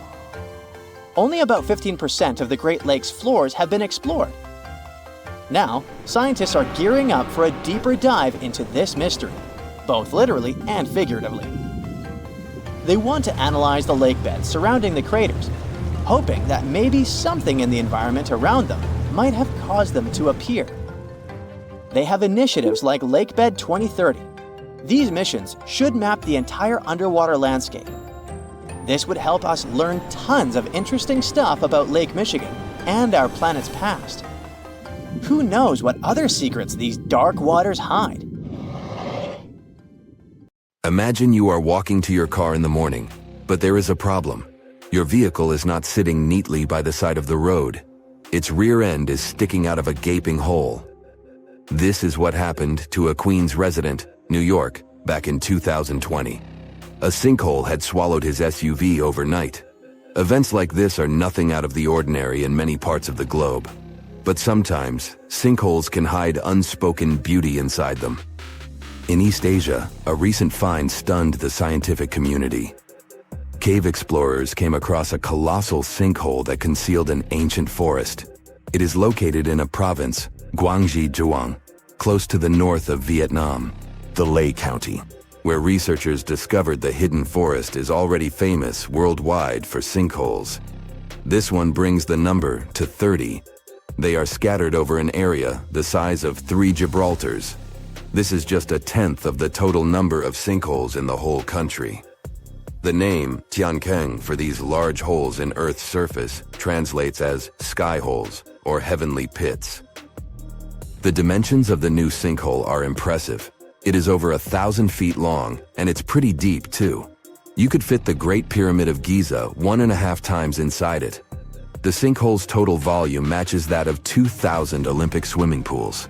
The exploration team had to hike for hours to reach the bottom. It was all worth it in the end. They discovered a pristine underground forest that had no trace of human activity. Scientists estimate that the plants date back to the time of the dinosaurs. The foliage reached to the explorers' shoulders. Some trees were 2 times taller than the Hollywood sign. This discovery was amazing, but not entirely unexpected. Geologists were familiar with this type of landscape. In this part of East Asia, karst topography is pretty common. The word is Slavic in origin. Since the late 19th century, geologists have been using it to describe barren limestone regions. This type of landscape features fissures in the ground, caves, underground streams, and, of course, sinkholes. Karst forms in parts of the world with heavy rainfall. The water dissolves materials such as limestone or dolomite. This creates a scenery that many people describe as wild beauty. Karst terrains have a practical purpose as well. They are ideal for storing water that humans can drink. Around 700 million people around the world use these karst aquifers as their primary water source. In the United States alone, 40% of the groundwater used for drinking comes from them. Springs of Florida and the Mammoth Cave in Kentucky are just some of the most famous karst areas.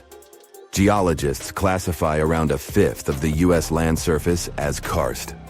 This type of terrain exists on other continents as well, in the Caribbean, Europe, Australia, and Asia. Due to local differences in climate and geology, karst doesn't appear the same everywhere.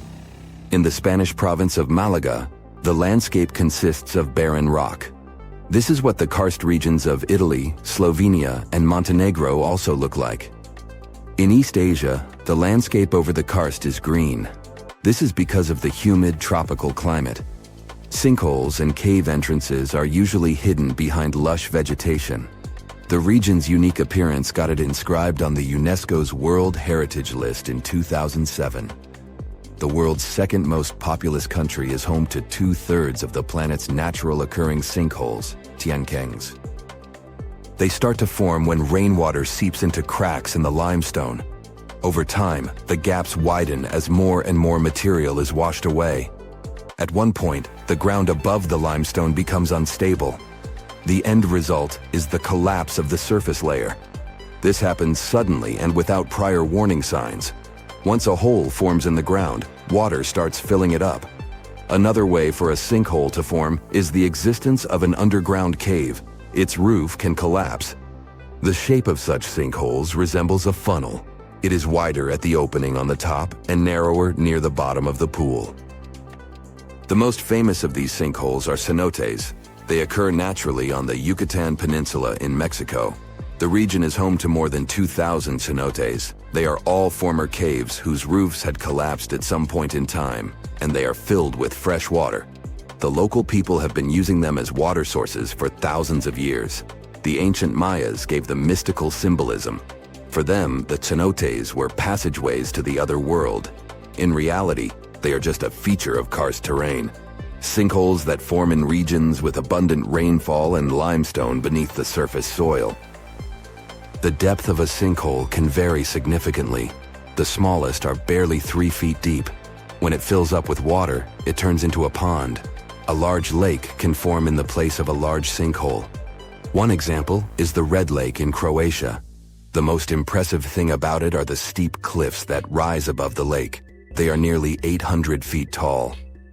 The world's biggest and deepest sinkhole, Zhaoshai Tiankeng, lies in the vicinity of the Yangtze River. The outside world discovered it only in 1994. The hole is so deep that you could stack up 7 statues of liberty inside it. During the rainy season, a waterfall cascades from the pit's mouth into a cave system at the bottom. But not all sinkholes fill up with water. This was the case with the newly discovered giant sinkhole in Asia. It developed its own ecosystem. The high humidity and low temperature inside it were perfect for plant life to thrive. The very bottom of the hole is connected to an underground water flow. Scientists discovered 72 species of rare wild plants in the area. They are in danger of disappearing on the surface. But inside the sinkhole, they have found the perfect conditions for growth. The enormous opening in the ground is essentially a wildlife refuge. This was confirmed in 2021. That's when biologists discovered 2 species in the Yunnan province that they previously thought had gone extinct. Who knows what other animal and plant species are still hiding in there? Exploring these underground cave systems can be quite dangerous. They are often home to venomous snakes and mosquitoes. Even descending into a sinkhole is perilous. The cliffs are steep and stones are often very sharp. That's why the exploration of sinkholes in Asia is going slower than research would like. The sinkholes I've mentioned so far have all formed naturally. Erosion is the main process behind their creation. But the ground can also open because of human activity. Everything from a construction site to a leaking sewer pipe can cause the earth to give way. Sinkholes in urban areas pose a risk to infrastructure. One of the most famous examples of this happened in Japan in 2016. A busy street in downtown Fukuoka collapsed near the main train station. The sinkhole severed power lines and pipes that lay underground. Luckily, no one was injured. The diligent Japanese engineers repaired the damaged road section in just 48 hours. The biggest issue with sinkholes is that you never know when and where they are going to open. The best tool that geologists have for detecting underground cavities is ground-penetrating radar, GPR. It resembles a land mower. The operator goes up and down a troubled area to scan the ground underneath. The radar sends out impulses that detect any contrast between different materials. It feeds back this info in the form of a 2D or a 3D image. Once engineers detect a potential sinkhole, they use different techniques to stabilize the ground above it. The simplest method is called grouting. It involves filling the hole so it won't collapse. The most common materials are polyurethane foam and cement. The alternative is to lift a structure above the sinkhole. This technique is called underpinning. Workers drive steel rods into the load-bearing deeper layer of soil. This is the same construction method engineers use to erect stilt houses above the waterline. That's it for today. So hey, if you pacified your curiosity, then give the video a like and share it with your friends. Or if you want more, just click on these videos and stay on the bright side.